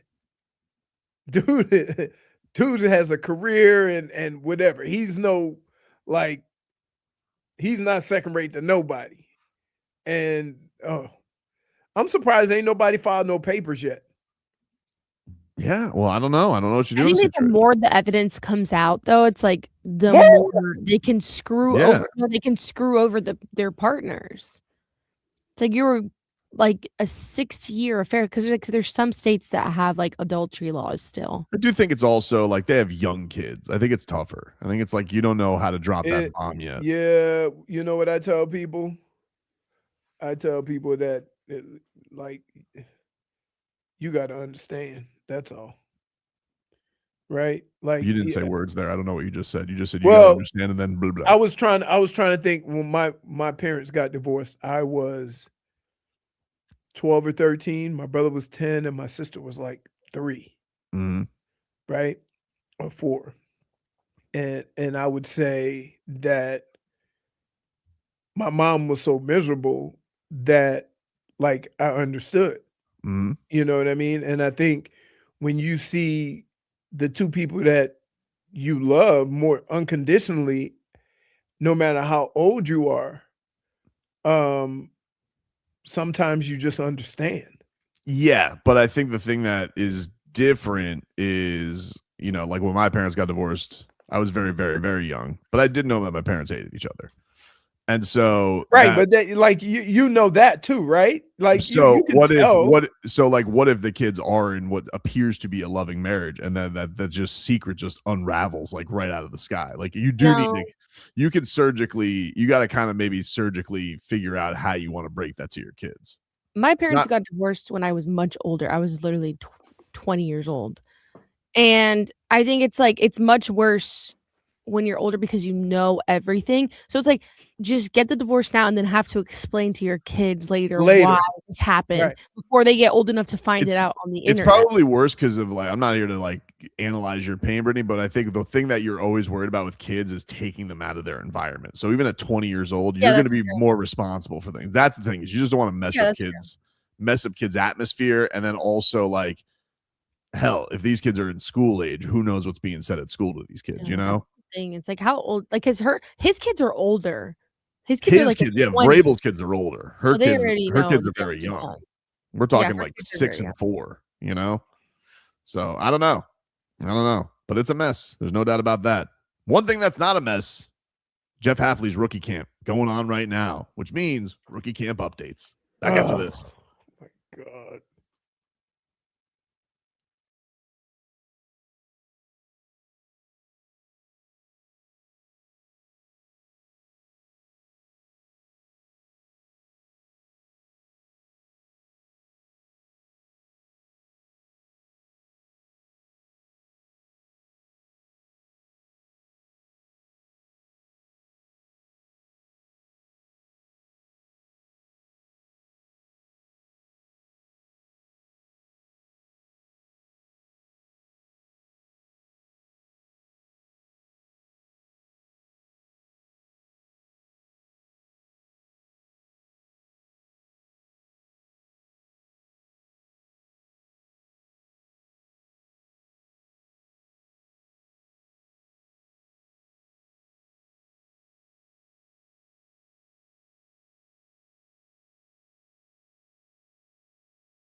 All right, welcome back, everybody.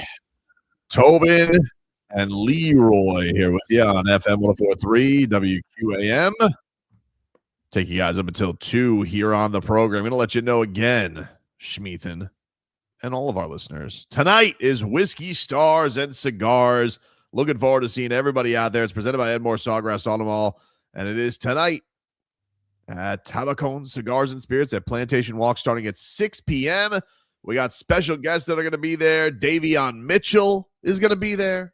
Bernie is going to be there. Leroy Horde is going to be there. The Heat Dancers are going to be there. Brittany, you're going to be there? Yes, I am. Brittany is going to be there. It's going to be fun. Enjoy a nice Scotch whiskey. What are we from drinking, Johnny Walker. Brittany? Tequila. No. Yeah, I'm out. dude. You just messing with me, right? I don't like. No, I really don't like whiskey. I don't think I'm mature enough for that yet. You really drinking tequila? Yeah. More than likely. Maybe wine. Do they have wine? I'll drink wine. Yeah. Depends if Like you a want to. nice Sauvignon Blanc. I don't like that. Like You don't like Sauvignon Blanc? I don't like the way that you said it. Yeah. Why? I That's how don't you know. I just pronounce didn't like it. You're like a sommelier. I don't like it. It's a very and if they have a Hugo Spritz, I'm there. Not Is to that be confused with an Aperol Spritz. Not to be yes, Leroy. Not to be confused with an Aperol Spritz. So let me tell this. So I went to We just finished the liner and then you can get to it. Okay. Yeah, you get a nice Scotch whiskey from Johnny Walker, a smooth cigar from Drew Estate. Just stop on by. It's at 6 o'clock. We'll see you there. Tabacone Cigars and Spirits at Plantation Walk. Presented by Edmore Sawgrass Automall. 4 brands, 1 location. Your local Cadillac, Buick, GMC, and Chevy dealer. Go ahead. So I went to Monday Night Football with Hawk and Crowder and them down at what's the beer Funky place? Buddha? Funky Buddha. Right? Buddha, Funky Buddha. Yeah, that's what it's called. And Hockman ordered an Aperol Spritz. So I said, I'll try it. Right? It was terrible. Right? Aperol Spritz is one of the most disgusting. It's Right. up there with a It's- dirty martini. It's Right. disgusting. And I said, this is disgusting. Who drinks this? And Hawk raises his glass to all my Aperol Spritz people.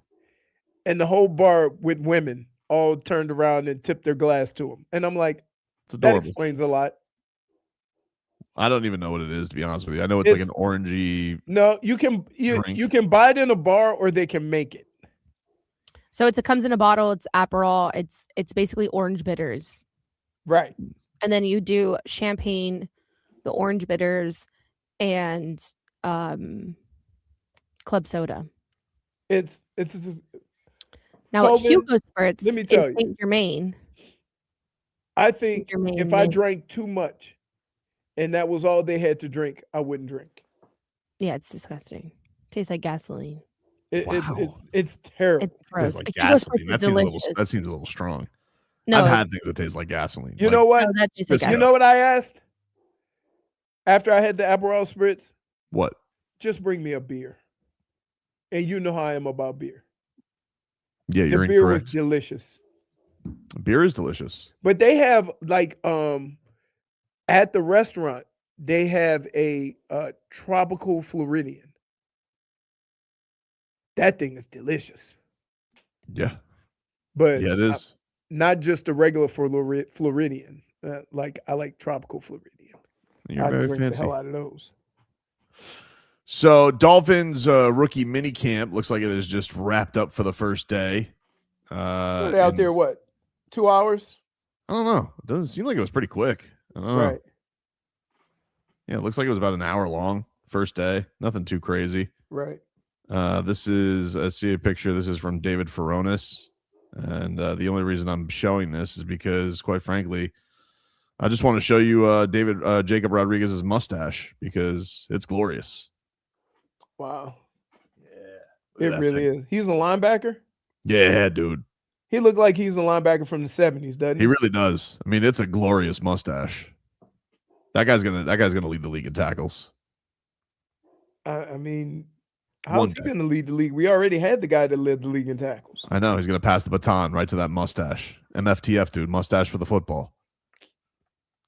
I really don't like that. Why, Me either, dude? Brittany. Like, Just why? It's the second time that you've said it this week, and it's not. But it's factual. He does have a mustache for the football. He gets a lot of turnovers. He does. Furones also posted some photos of them stretching because that's football. Caden Proctor there, number 74. He doesn't look too big. He looks all right. He's in shape enough. He's got his football on. I'm good with it. Big, that's for sure. Just big in general. He's significantly larger than everybody else in that room. He is. He looks like he could. Everybody. What is it? Marco says, uppies. Everybody's gonna pick up. He's gonna pick up everybody like a toddler. He's a giant man. He's a giant.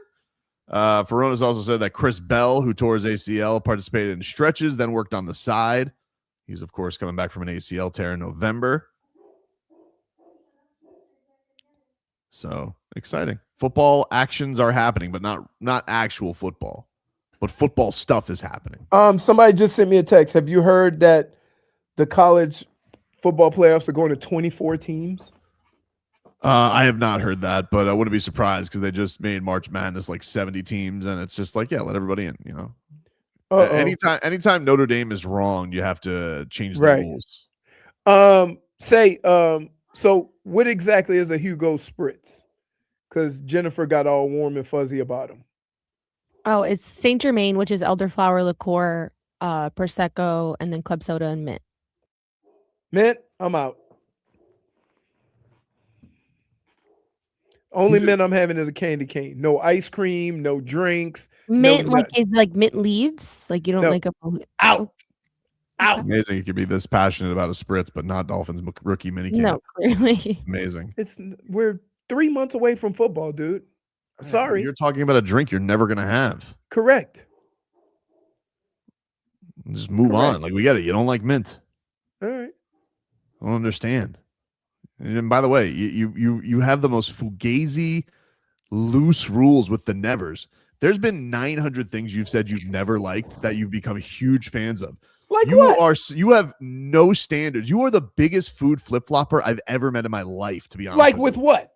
Everything, dude. No, that's not coffee, tacos, pizza, ice cream. Oh, look at there's always a stipulation. Well, you are a caveat food cowboy. Listen. Not my favorite, but if I go somewhere and that's all there is, and you're drinking, you got to make a decision. I've never seen you unhappy eating whatever there is. And these are things that you had hard rules on. Don't like coffee. Then all of a sudden you became a fancy lad when it came to coffee. No, that's just that place. And this is no lie, I only drink coffee at work. Yeah, now. But your whole point was when we started doing this is like you never. Same thing with the tacos. You're like, I don't like tacos, too messy. Dude, I made them less messy. You go at those things like an aardvark after an anthill. Are you kidding me, dude? You are a loose goose floozy when it comes to your food takes. Like you have, and the thing is, you have such impassioned food takes, and none of them you stick to. Like when I say James Harden is a bum, I mean it, and I stick to it. You're like, nah, I don't like tacos, and then it's like, maybe I like them. So I wouldn't be surprised if you're spritzing it up tonight. I won't go. No. You are. You're a top spritzer. No, I'm not. I tried the Aperol spritz. It sucked. This Hugo spritz, once you put the mint in it or whatever. What's the other drink where they put they put the mint in? A mojito. Mojito. Out. Mojitos are great. Mojitos are delicious. No, they're not. Yes, they are. They're fantastic. I don't want mashed leaves in my drink. Sorry.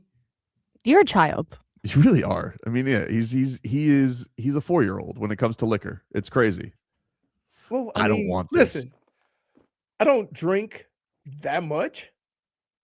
So I want to enjoy my drink. I don't want to try stuff. So I stick with the basics. Okay, so what you're saying is you just want to be blissfully ignorant. You don't even know how it tastes. Just admit it. No, I've tried them. The leaves. Okay. Really? The leaves. Now When was leaves the get last to you. time you drank something with? I have mojitos all the time. I love mojitos.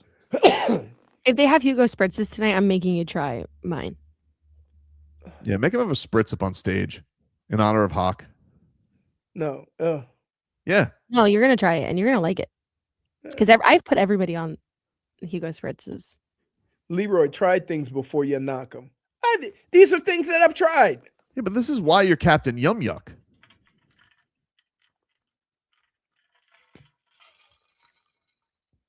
Did you agree with my Aperol Spritz take? Yeah, but that's like objectively, but that's an objectively bad drink that people don't like. Yeah, and I gotta be honest with you, I've never had an Aperol Spritz, so I don't know if I would like it or not. You wouldn't like it.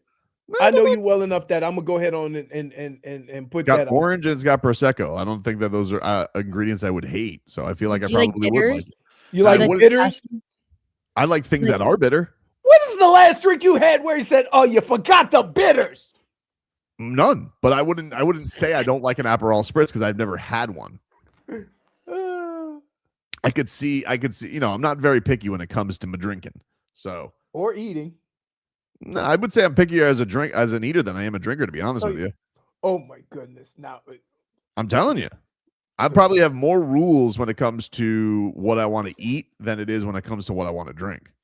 How many things I'm going to turn down? I'm definitely past my Jägermeister stage. Oh, that was college. But not many.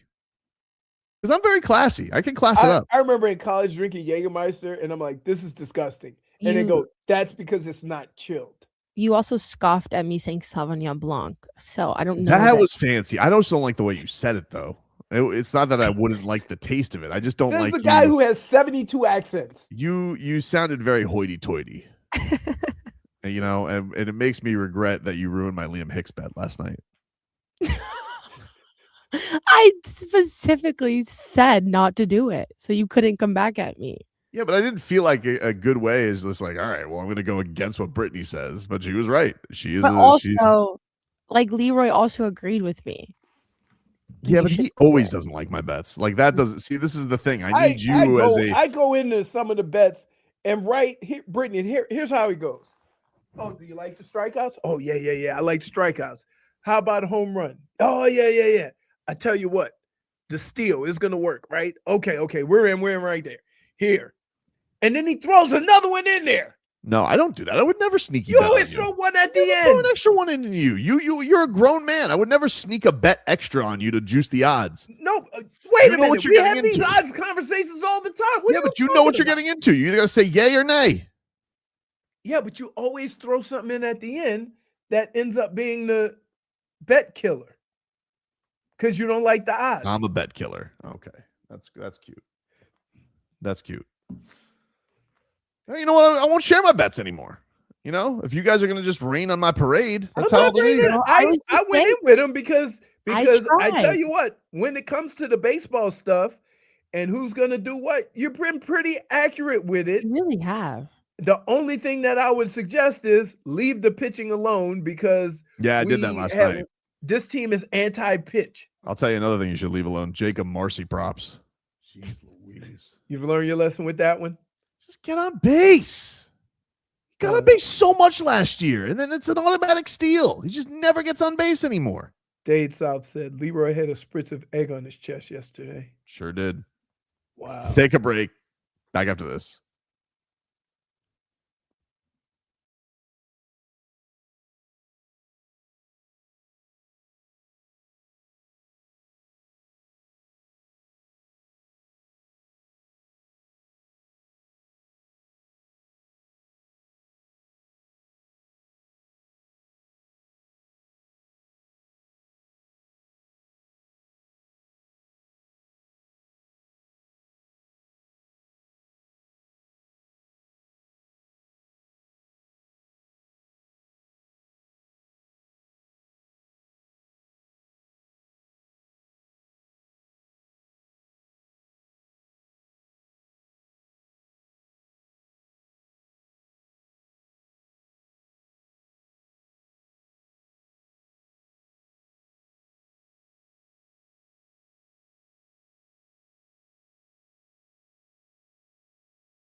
Oh,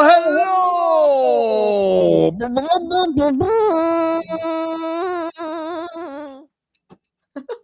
Hello. How are you on this lovely Friday? Doing good. Because why, Schmeathan? Whiskey stars and cigars, dude. Today's Yeah. the day. I thought of Schmeathan this weekend when I saw Mike Tyson taking David Benavidez to the ring. He held his belt. I'm like, damn, that's pretty cool to have Mike Tyson hold your belt. Right. Like Mike Tyson holding your belt. That ain't just like some schmo in the background with a warm-up suit on. Is that the epitome of game recognizing game? Yeah, that's cool, dude. You got to get a knockout after something like that. And then I thought to myself, I wonder if Schmeathan ever went to his one-man show at the Hard Rock. I would hope so. I would hope so. It's very like I hope so. There is no professional in the world that's more touch and go than Mike Tyson. Oh yeah. You can meet him and he could be engaging and whatever, and then you can meet him an hour later and he looks like he want to punch you in the face. Well, speaking of want to punch in the face, I think you're going to want to do that after this mixed bag, huh? So let us get to that and see if Leroy is still in a good mood after this one.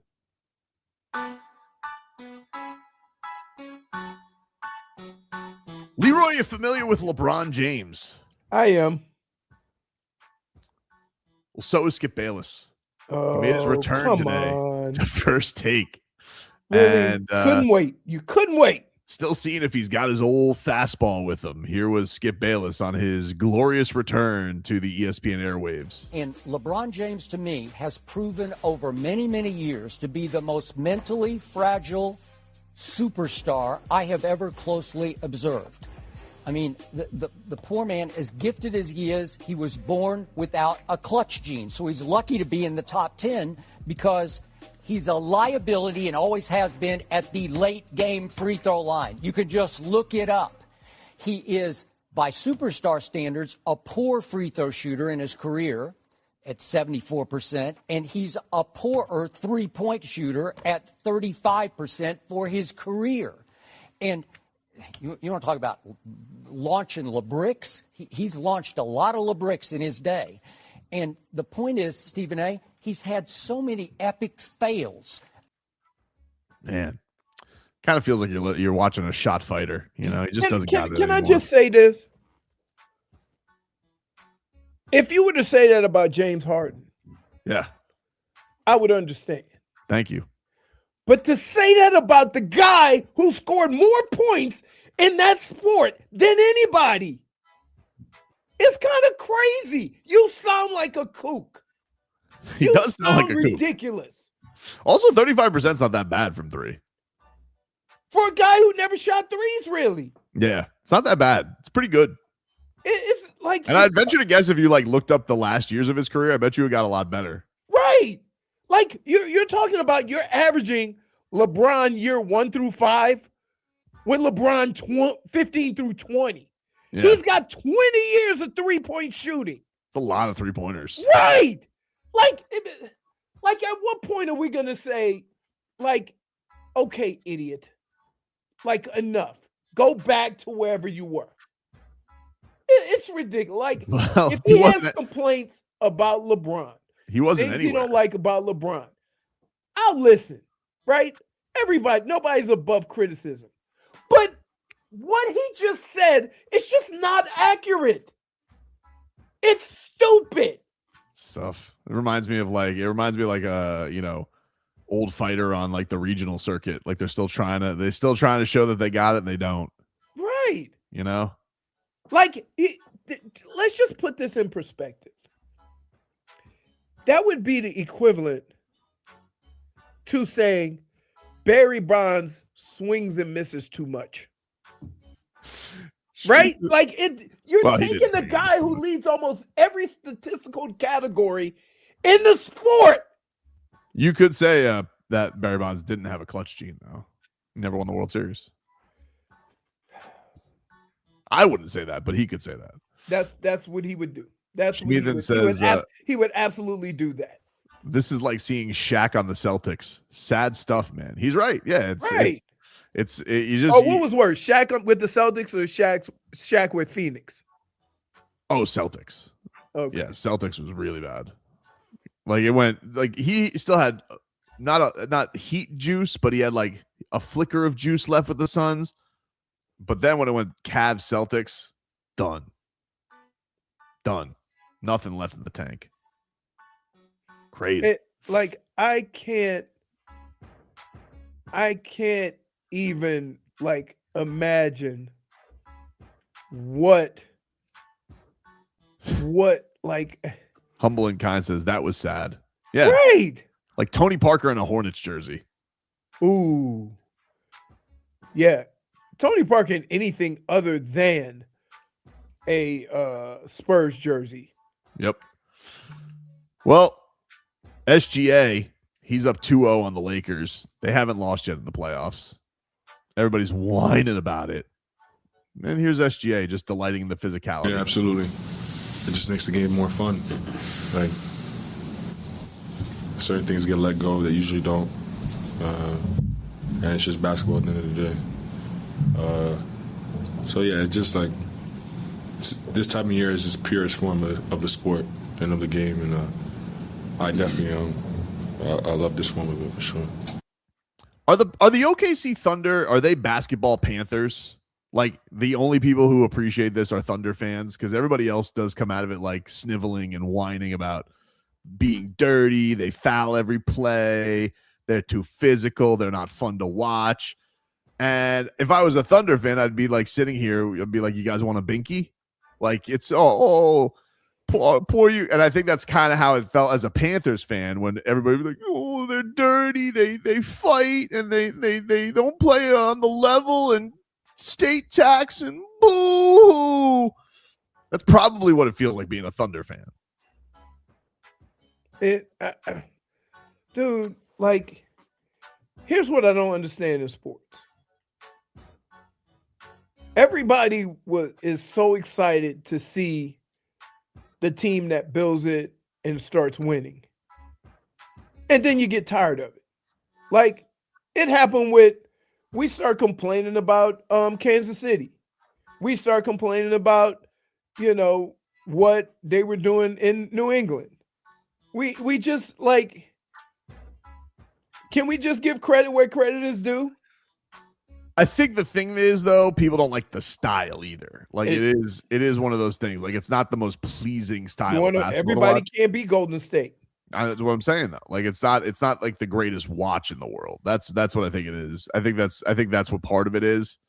But Nick, I think people would say that with the Panthers too. Like they're gonna just grind you into the boards and fight you, but you can't argue with dominance. I mean, you cannot argue and that's a good analogy. I would say that the Panthers are that, right? Like when you think of the Panthers, even though they have guys who can score the puck, you thinking of physical, in your face, hard nose, 2-1, right? Hockey. Yep. Which is more, believe it or not, that's a harder form of hockey to play than the shootouts. Well, let's hear from Podcast Boy. I can't believe you like this guy, Brittany. JJ Redick. Love him. Here's what JJ Redick had to say about the foul calls missed on LeBron. Well, he gets clobbered on that one, with Jalen Williams coming over trying to block the shot when he spun baseline on Dort. That was in that stretch as well. LeBron has the worst whistle of any star player I've ever seen. I mean, I've been with him 2 years now. There's, again, the smaller guys, because they can be theatric, they typically draw more fouls, and the bigger players that are, built like LeBron, it's hard for them. But he gets clobbered, and he got clobbered again tonight a bunch, and that's not like a new thing. That's not specific to this crew or, this series. He gets fouled a lot. That doesn't happen. I mean, guy gets hit on the head more than any player I've seen on drives, and it rarely gets called. So, all right. Well, that's his job, though. So I'm never going going to get too worked up on coaches that do that, because that's kind of his job. His job is to defend his players. So I'm okay with that. It seemed like yesterday that was Austin Reeves' job, because he was the one going at the official and the person. And usually when the players go too hard at the official, the coach will step in, right, and take the heat. No, they do it in baseball a lot. He had to go do a podcast read.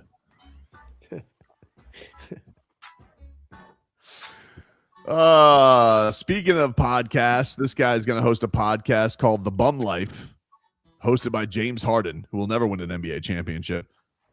He says he's just missing shots. I think we won a possession game. We just didn't make shots. We had opportunities. Then it's 3-point game. We gave up offensive rebound and hit a three. So, we had plenty of chances. No, you had plenty of chances, dude. You've had every chance in the book and the greatest teammates known to man. And all you keep doing is going and giving us 3 for 13s with 5 turnovers, building a brick house like the third little pig.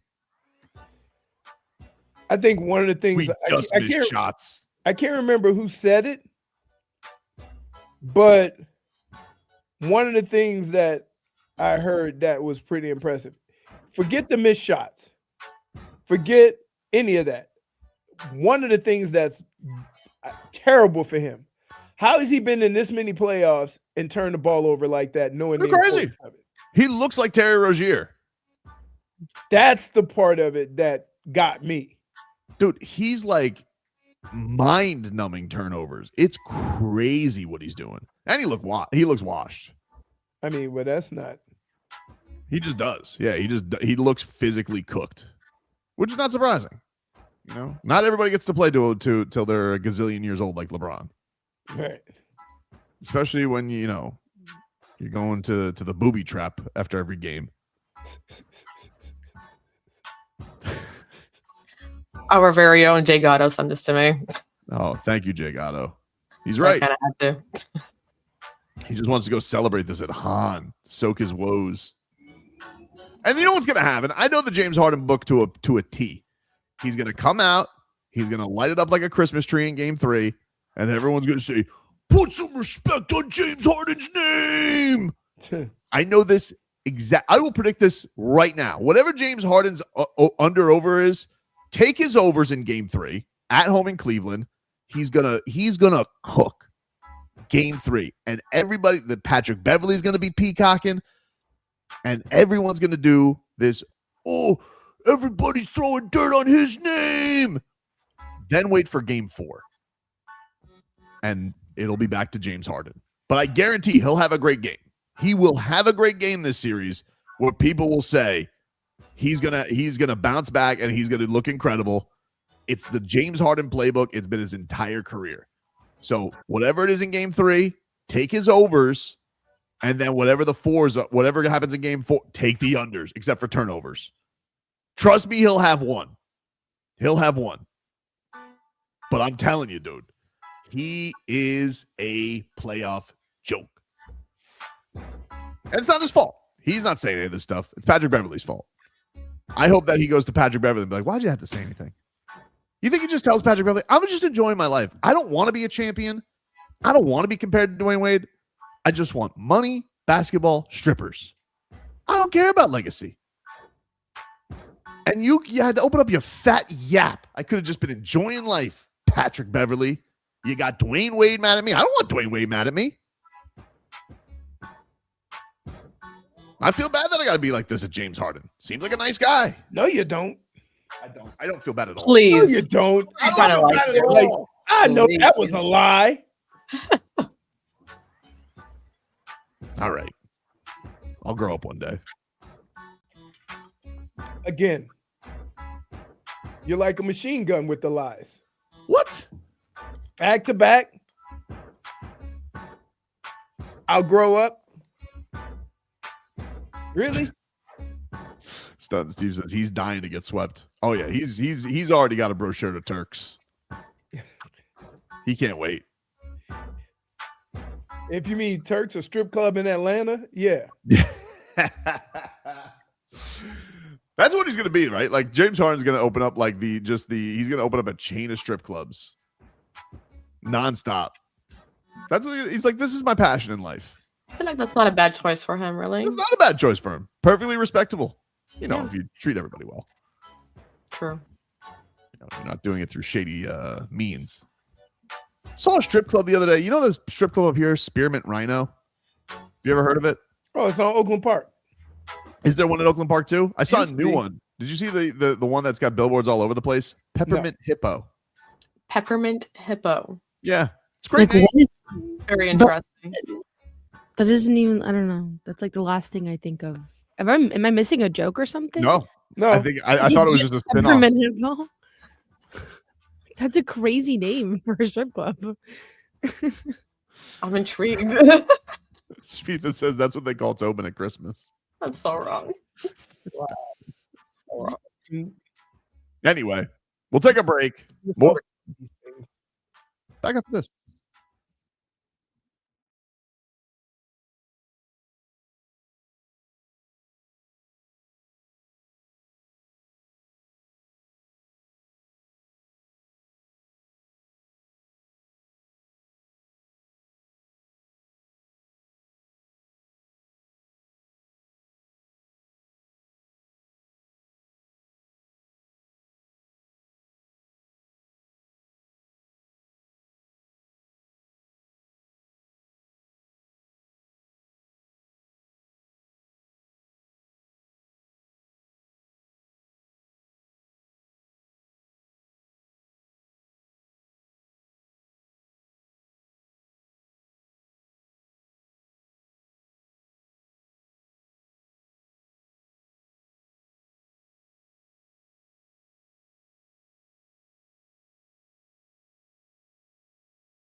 All right, welcome back, everybody.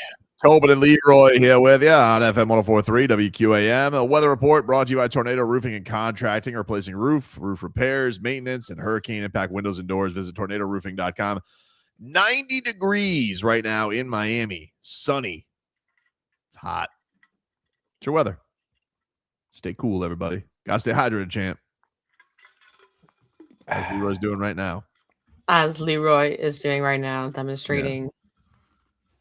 Yeah, Jennifer's fed up with you, dude. I don't know why she's so mean to me. I'm not mean. It's just I'm trying to tell you things and you don't listen to me. You're a leaner. I love you, but you're a leaner, dude. Yeah, you're a leaner, dude. Trying to get comfy. All right, but this is not the time for comfort. This is him the entire show. Yeah, it's like you got no time for takes, you know? You're too cool for school. And you become very cool for school. You become very deterrent on eye contact too. I've noticed. You've been like you're almost like a toddler with his tablet. You know, No, like no. You're always looking at things and looking off and diverting. I don't know if it's somebody like asked me if I was going tonight, could they come? I'm like, yeah. why would you ban anybody? Literally everybody's allowed to come. I know. Except for James Harden. So I was told to say this. Mm. I forgot to tell you this yesterday, Tobin. Yeah. But people were asking if it was a 21 and over event. Yeah. It is inside, but we technically can't tell anyone that's not 21 to like That's great news. the outside area. The So outside you can area. hang with us outside. Yes, but inside it's a bar and you can't. That's good because I've had a lot of Heat fans asking me because they want to bring their kids to see Davion Mitchell and Bernie. And I was like, yeah, that kind of makes sense. Like you would be able to bring your kids, but you basically can't bring. Listen, your kid can't go in the bar. That's it. Exactly. I mean, and which that's is like understandable. very logical information. Yes. You know, unless you want to disguise your kid as like a little person. Well, no, they would get in trouble. Not us. The bar would get in trouble. Yes, they would. No, but you can. But it is outside. We're gonna be doing our Q&A outside, and it's literally out in the open on Plantation Walk. So no one's gonna ban you from Plantation Walk. We don't have a bouncer. So They have a bouncer, not us. they have a bouncer in the inside. Right. But if you just want to come hang out with the Heat, yeah, I think you're good. I think you should be good. I don't think anyone's throwing you out. So no, that's what I've been telling people because people are like, yeah, can I bring my kid? I'm like, I don't think you can not bring your kid. I think you can because I know that we've done it in years past outside, and usually we've had like the games on outside, and you know, I feel like we've had kids there too. But I never really thought about it. All kids there, but I mean, it's an outside event. You never know who's going to show up. Exactly. It's a great time. Whiskey, Stars, and Cigars. See you guys there tonight. Tabacone, Cigars, and Spirits at Plantation Walk. And Davion Mitchell is going to be there. Bernie, the Heat Dancers. And it's going to be a great time. So can't wait to see everybody there. We'll get to your headlines here, which are brought to you by Doral Hyundai. In Miami, we go to the beach for a little solcito. And when we want a low price, we always pay less with your Pricito de Mayo at Doral Hyundai. And the Marlins, they will be back in action tonight. They will start a 3-game series with the Washington Nationals. No days off for the Fish until Monday. They've got 10 straight days? 10 straight days of action, dude. Liam Hicks hit his 9th home run of the season last night in the Marlins 4-3 win. Javier Sanoja put the ball in play. Joe Max scored on a throwing error. Hey, that's crazy. Like, you go, Sanoja put the ball in play. That's what he did. Just put it in play. Put it in play, make things happen. He hit it hard. He did. I mean, you know what? The last couple of games that I've watched, they've hit the ball hard right to people. Sure. Sanoja always feels like good things are happening around him. He really does. Like he's just. I wish he played more. You know, I think you just got to go off the guys. Oh, let me look at my sheet to determine whether he's going to play. Yeah, you know, you got to contact rate against lefties 3rd time through. No, baseball. Like that's how it's all done these days. Should we have Liam Hicks today? He's the best player on our team. According to calculations, indoors on the first week of May, Liam Hicks OPS slips 40 points in these conditions. Don't play. Play Slater. I know Slater's gone. They got rid of his ass. Thank God. He stunk. They have gotten rid of the guys who have stunk. I do like that. Yeah, but that seems like a quick leash, doesn't it? No. Like, it's baseball. With a 30% success rate considered great. Not even. Right. And we've played not even a quarter of the season. Yeah, but I'm talking about the veterans. I'm not talking about the young guys. I'm talking about guys who have played. Okay. If you go a month, you get no hits. See you, dude. Go learn Pensacola Wahoos. Right? I got no time for you. Go play the Not even the jumbo shrimp? No, you're going to A-ball. Yeah. We're sending you to Bubba Watson's team. You're going to play for the Wahoos. Get a game against the Frozen Iguanas. Anyway, you see those guys that are coming back, they say they'd rather not golf than come back to the tour. That's what they're saying? Is Watson never left? Did Watson leave? Yeah, he did leave. He had the yard goats, right? Yeah. So what's he gonna Watson do? left. DeChambeau says he's gonna do YouTube. I saw that. And play in the majors. John Rahm's going to Europe.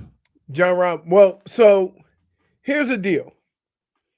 Patrick Reed is already on the European tour.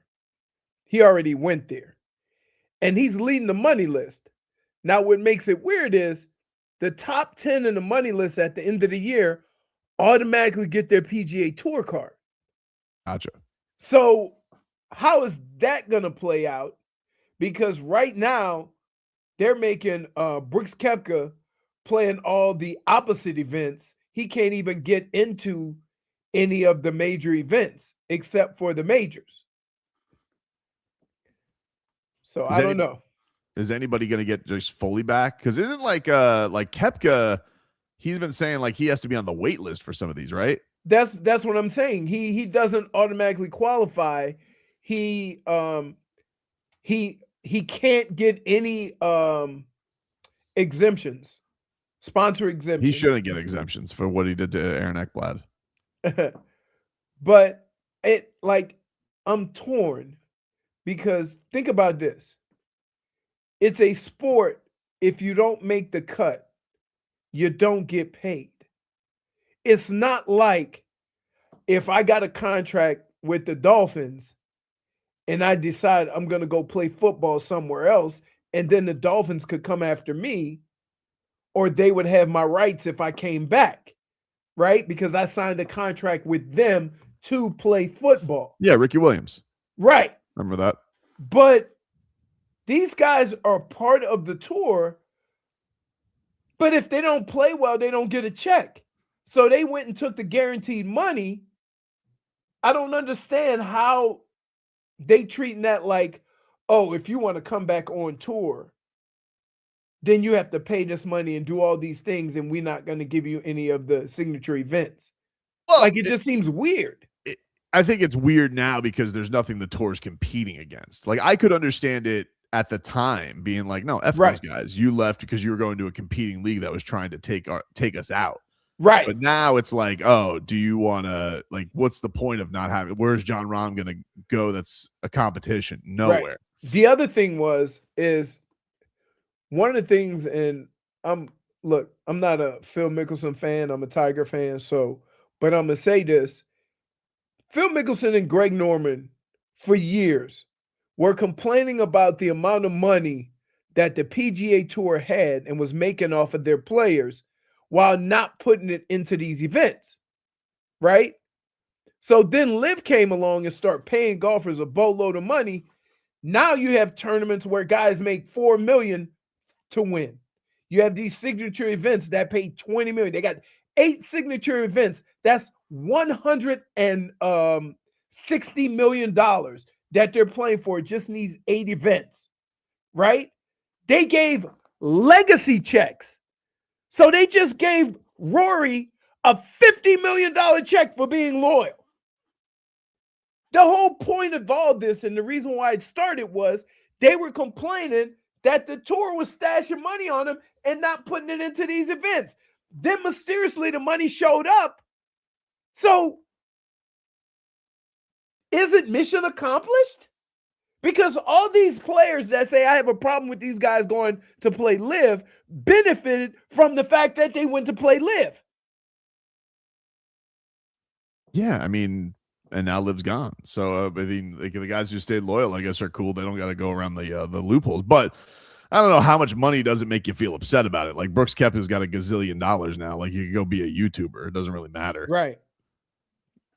By the way, Omar Kelly tweets out Caden Proctor says that his rookie camp check-in weight 6'7", 352 pounds.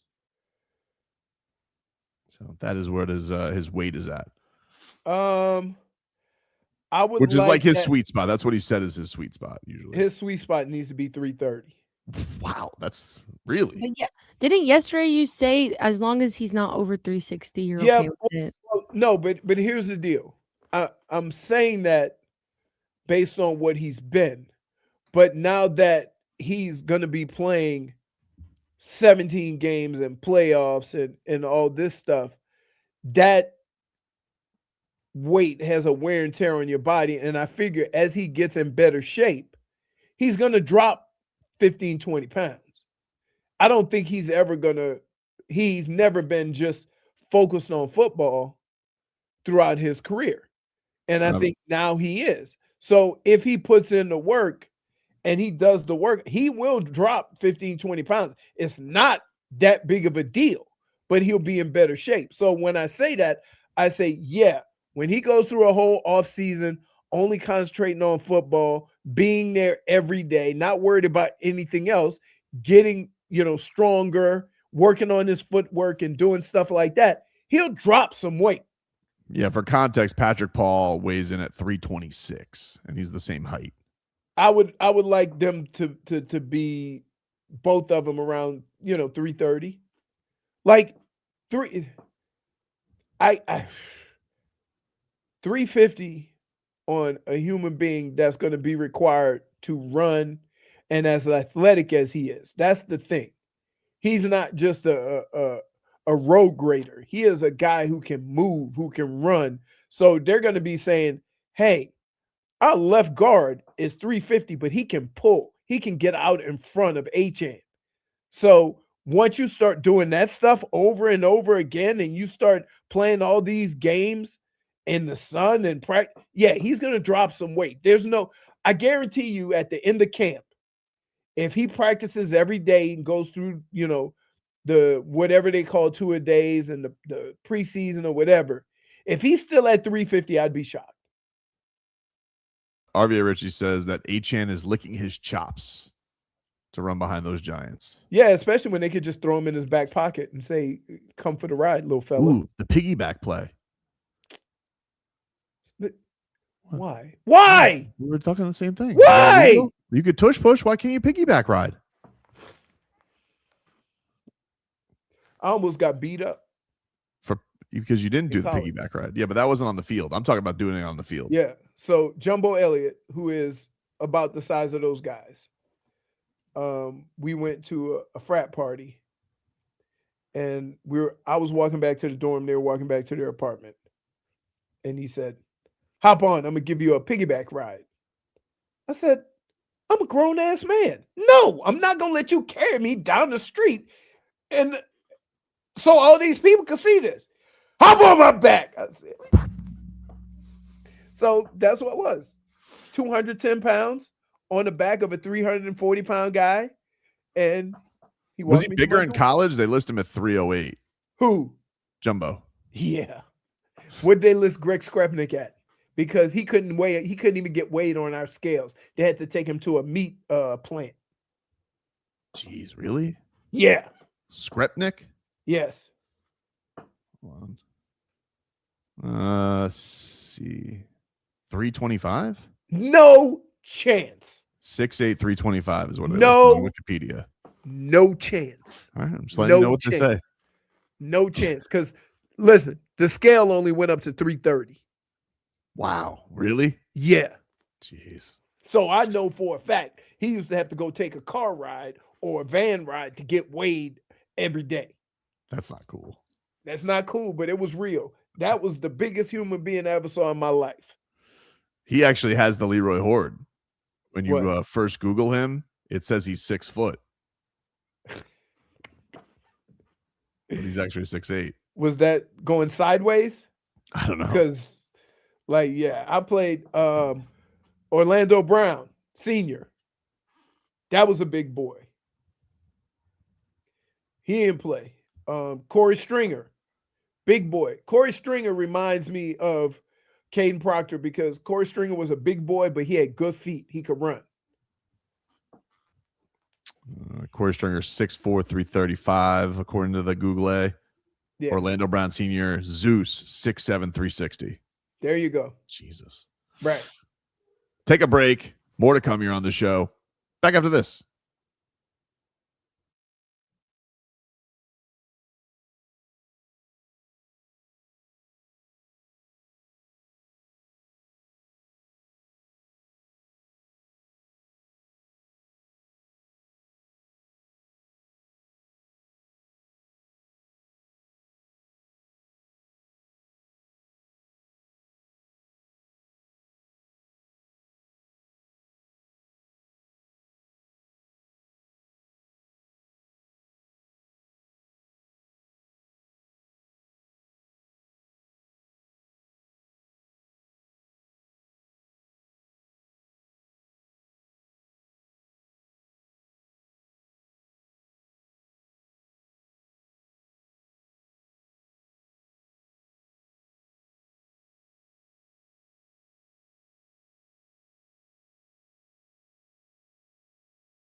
Welcome back, everybody. Welcome back. It is Tobin and Leroy here with you. It's time to get to our favorite Friday game. You're dead to me. We'll get into that and bury some people. We got UFC 328 coming up. One of the fighters on the main card, Shawn Brady, is fighting Joaquin Buckley. And so we'll bring you that coming up later on this hour as well. Talk to Shawn. He trains. I'm going to ask him why the Philadelphia Eagles fans are so miserable, too, because he's a big Eagles fan. They all are. It doesn't miserable. even matter. Like, some of my nicest friends that say I'm from, and as soon as you say, where you from? I'm from Philly. The attitude comes, and when they start talking about their teams. So I'm going to be careful about my dead to me because, we get sensitive with the sponsors sometimes. I don't even know if these people are sponsors, but I know they have been in the past, but I don't think they are now. I haven't heard any ads. So I'm going to refer to this company by a code name so as to not rock anybody's boat. I'm going to refer to them as 1-900-SCHMOWERS. And 1-900-SCHMOWERS, they deliver flowers. And I was trying to be a good son-in-law, husband for this Mother's Day week, and I was going to surprise everybody with some schmowers this week. And, I two of the deliveries, smooth. Schmowers delivered to my mother. Schmowers delivered to my mother-in-law. But the one I really wanted to make sure also we got so I could get home brownie points. Mama Bear at home. And these mother bleepers at 1-900-SCHMOWERS, who basically run like the Marlins these days because it's all AI. You can't get a hold of anybody. It's, hello, I am your virtual bot. Oh, hello, virtual bot. Where are my schmowers? They haven't been delivered yet. They're supposed to be blooming in my kitchen as we speak right now. Delivery was attempted. Not succeeded. We will try again. They didn't. So then I call back. I'm like, and so then some gentleman calls me, not of this country.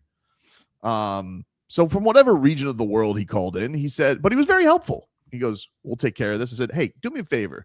Just let's do this location. Let's make it that like that. He goes, perfect. We're going to do it. Cool.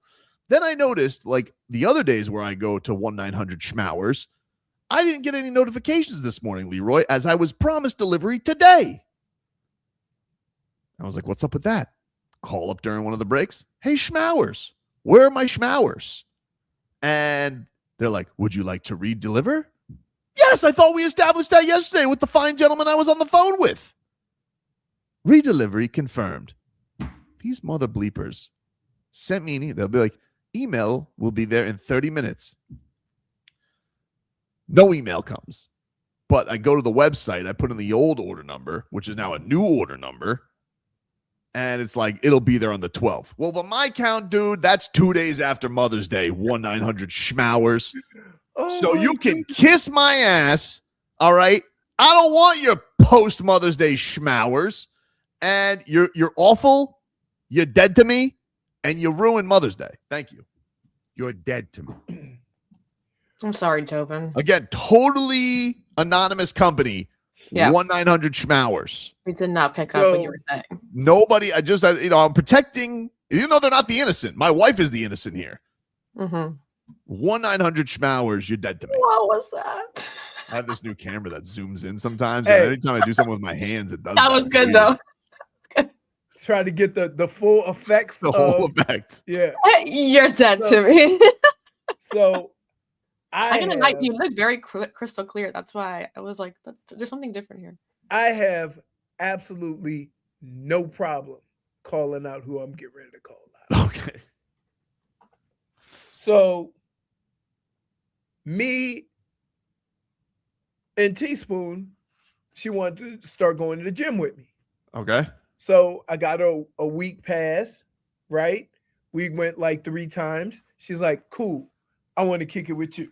So I've been taking her to the gym 3 times a week. We do, cardio, we get in the pool, we do some exercises, all stuff that I do because, I ain't into all the weights. So it fits perfectly for her. So the week is up.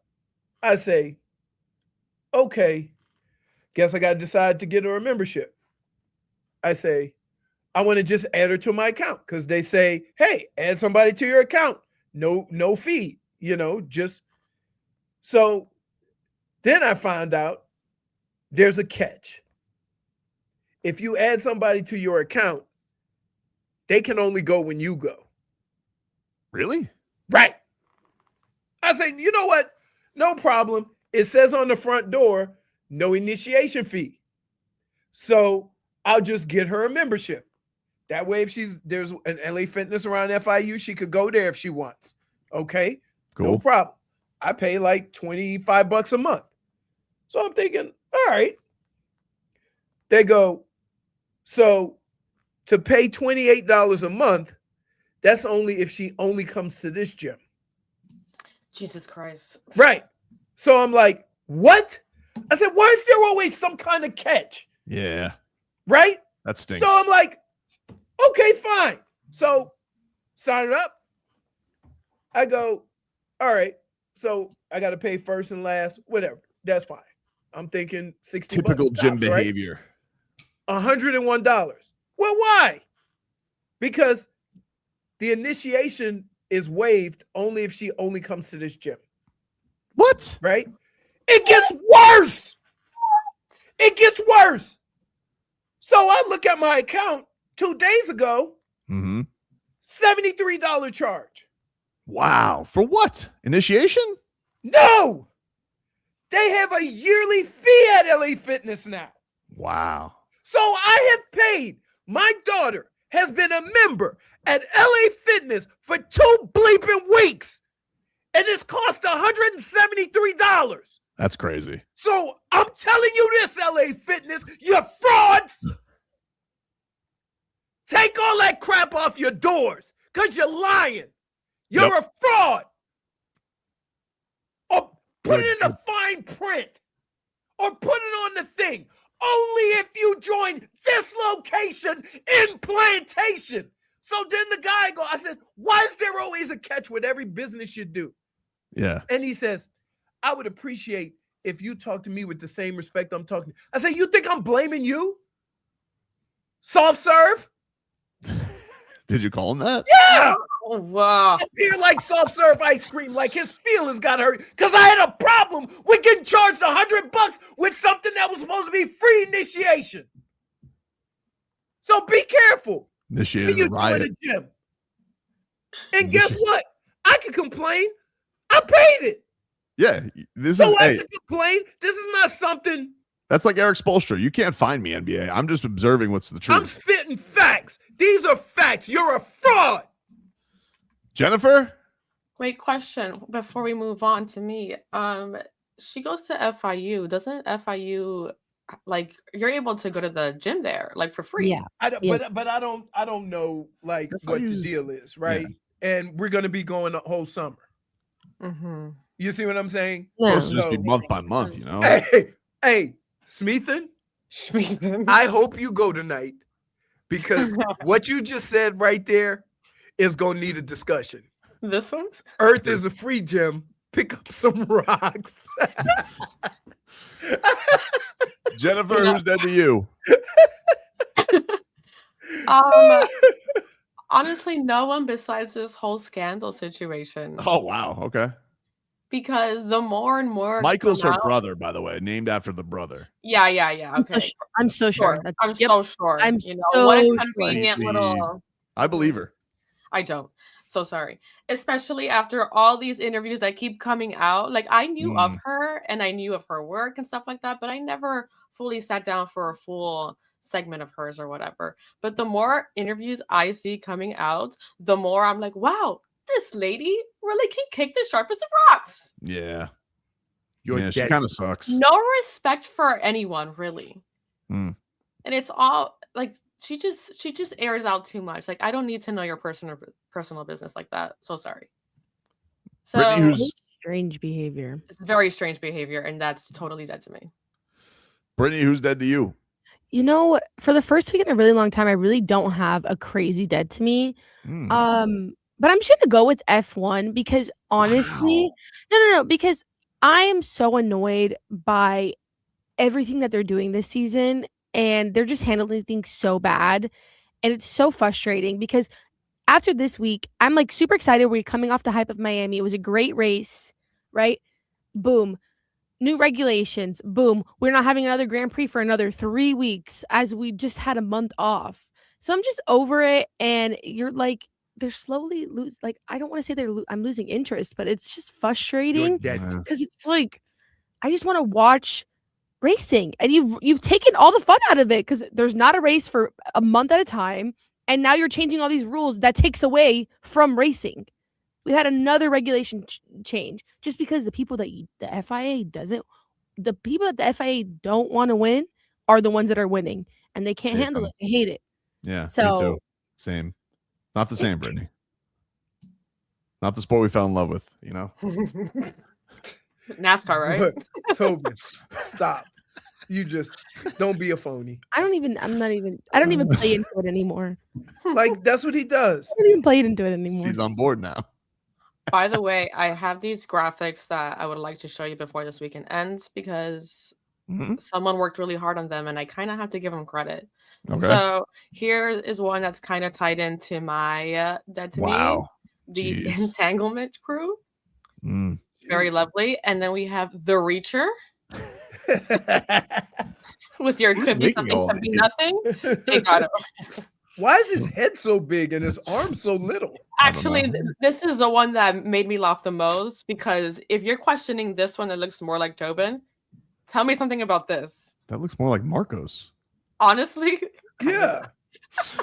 We'll see you all guys tonight at Whiskey Stars and Cigars at Tamacone Cigars and Spirits presented by Edmore Sawgrass Automall. We look forward to seeing you guys. Can't wait to have some fun with you guys. 6 p.m. We'll see you there. Talk a little UFC coming on up. Shawn Brady, number 6 UFC welterweight in the world. He joins us next.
All right, welcome back, everybody. Tobin and Leroy here with you on FM 104.3 WQAM, and very excited to talk to our next guest. You guys will be able to catch him at UFC 328 at Newark in next week, as Shawn Brady is going to be fighting Joaquin Buckley. Very excited for this match. I'm very excited to have Shawn on the show with us, man. Thanks for doing this. Appreciate you. Of course, man. It's part of the job. We got media starting up, so yeah, man. It means it's almost fight week, so I'm excited. Yeah, I know. I'm sitting in a fighter hotel right now. We're about to go down and doing a boxing card in Maryland for some up and comers. Okay, all right. You think back to any of those up and coming fights? You do massive shows now. You know, you got the world is watching your fights. But do you ever think back to the early days? Like, what are some fond memories you have of the come up? Oh, I mean, I love it, man. Like, I love thinking back. Like, I'm from Philly, but I'd fight in Philly, and then we would fight in AC a lot. So, like, me and my teammates fighting on the same cards, driving down the AC, fighting at the hotels and the casinos, and then going out afterwards. Like, I try to tell like the younger guys now who are kind of doing the same thing, like enjoy it, man, because those are some of like the best times of your life. You know, it's so fun, and it's so fun just to look back on, and yeah, that's stuff I think about all the time. What is it like? Is there something like about making the journey to the UFC that was like you were most proud of? Like, was there a particular tough fight or a great performance that you had where you like definitely felt ready that you were going to make that jump? Yeah, I mean, I think I was 10-0 before I got signed, and like I feel like back when I was coming up 10-0, like being undefeated when I was fighting was a little bit different than now. Like I think a lot of these guys are fighting a lot easier fights, you know, like I feel like everyone I fought coming up was super tough. Winning the CFFC belt was huge for me. I defended that a couple times. So anyone who's ever won a CFFC belt, especially earlier on, they all went on to be in the UFC, especially in the welterweight division. So yeah, that's probably something I was definitely super proud of. And how does it feel? How does it feel being at this point now, like on the stage, knocking on the doorstep of a championship? Like, I'm sure there's a lot of pressure you put on yourself, but you've obviously made the journey of being one of the best in the world when you're in that Yeah. storied weight class and being with this group of sharks that you have to go up against. Like, does it mean something to you to be on that cutting edge in the best fight promotion in the world? Yeah, man. I mean, I'm just I just take it one fight at a time. You know, no matter what, it's hard. Like it's people think getting to the UFC is hard, staying in the UFC is hard, especially when you're in a division like lightweight, welterweight. Like they're just so stacked with tough guys. Even there's guys from 16 to 30 that could be in the top 15. You know, so you're fighting super tough guys. But yeah, I'm just super proud of guys. I've never said no to a challenge. You know, even before my last fight, I was ranked number 1 or 2 in the world. I could have just kind of sat out and waited for a total shot. I took a risk. It didn't work out. But that's fighting, you know, and you have a 50-50 chance of winning. Someone's got to win, someone's got to lose. But I'm always going to take chances. I'm always going to go out there and try to prove that I'm the best fighter in the world. And that's what I'm going to do May 9th. And I'll be one step closer to a title shot after that. Did this feel like any different from the last time you bounced back? Because you bounced back tremendously from your last loss. You went on an incredible win streak with some impressive finishes. How did you find yourself handling this one mentally? Was it easier? Was it just as hard? Did it suck just as much? Or did you feel more adequate to do it this time away? Yeah, I mean, I'm a competitor, so losing absolutely sucks, but definitely being 15-0, then I lost my first fight, definitely hit me a lot harder than losing my next fight, especially now. I'm a father. I'm watching my daughter on her baby monitor right now. She's supposed to be sleeping, but she's clapping her hands in her crib. Life just moves, like life moves on, man. Like I have another human depending on me, you know, so I can't sit around and cry too much. And listen, that's the game we play. Someone's got to lose, someone's got to win, someone's got to lose, no matter what. And you can do everything right up until that moment, and sometimes it's not your night. But I know that I've crossed all my T's, I've dotted all my I's. This is the best I've ever. I'm so well prepared for this fight, and I'm just ready to go out there and not prove to anybody else, but prove to myself how good I am, how good I know I am. And at the last fight, I just wasn't there mentally, and this time I'm showing up and I'm going to show out. Yeah, it's an awesome thing. It's a thing you'll grow too as you get older, you watch your kids they don't care about your day at work, and you have to do Don't something where care. another person is taking your head off. So Yeah, that's got yeah, another element to it. yeah. With Joaquin, he's also coming off a loss and was on a good run, but what do you see as him as the biggest challenge? What have you gotten ready for with him? Yeah, I mean he's an explosive striker, southpaw, big knockout power, throws crazy stuff. So I just have to watch where I put my head, duck and dive, and do what I do. There's no secret of what I want to go out there. I want to go out there, take you down, submit you, or get some kind of finish on the ground, and he's going to try to knock me out. So I think that is going to create a very fun, stylistic fight. But obviously you don't make it to this level without being able to strike. Like I know I can strike. He got to this level. He can grapple. So I think it's just going to be who is the best overall mixed martial artist, and I know that's me. Where is your sports fandom right now? Like the Eagles, are you fired up about this upcoming season? Because you guys, as a Dolphins fan, they haven't won a Super Bowl since '73. You guys have won 2 recently, and you guys seem to Yeah. hate your quarterback. I don't really understand this. I feel like you guys should be a lot nicer to Jalen Hurts. Yeah, it's crazy. Phillies, when you're doing good, man, we're loving you. But when you stink it up a little bit, we're definitely gonna let you know. But it's cool. Like I actually had my personal trainer is Lane Johnson's personal trainer, so I work out a lot at Lane's house. So I've gotten a lot closer to these guys. So I definitely have like a more connected route to them now. Like I've met Jalen, I've met all these guys, and they're all so cool. And just seeing how hard they all work. And obviously being from Philly, I still like my house is in Philly, train in Philly. So I'm a diehard fan. I'm not like huge into like I know the Flyers are playing right now. They just won last night. So yeah, man, we got some good stuff going on. The UFC's coming back here in August. So Philly's doing pretty good right now. You gotta. I know it's always one fight at a time, but is that a fight card you're dying to get on August 15th? Yeah, like you just said, I'm going to say this, and I know I'm going to be asked a million times about the Philly card. I'm going to after May 9th, we'll assess that. But of course, I would love to be on that card. Everything goes right. No injuries. I want to be on that card, but I got to take care of Buckley first. Yeah, absolutely, absolutely. Shawn, can't wait to see in action, man. Best of luck, and always enjoy watching you perform, man. Thank you so much Thank for you, the brother. time. I appreciate you, my man. Yes, sir.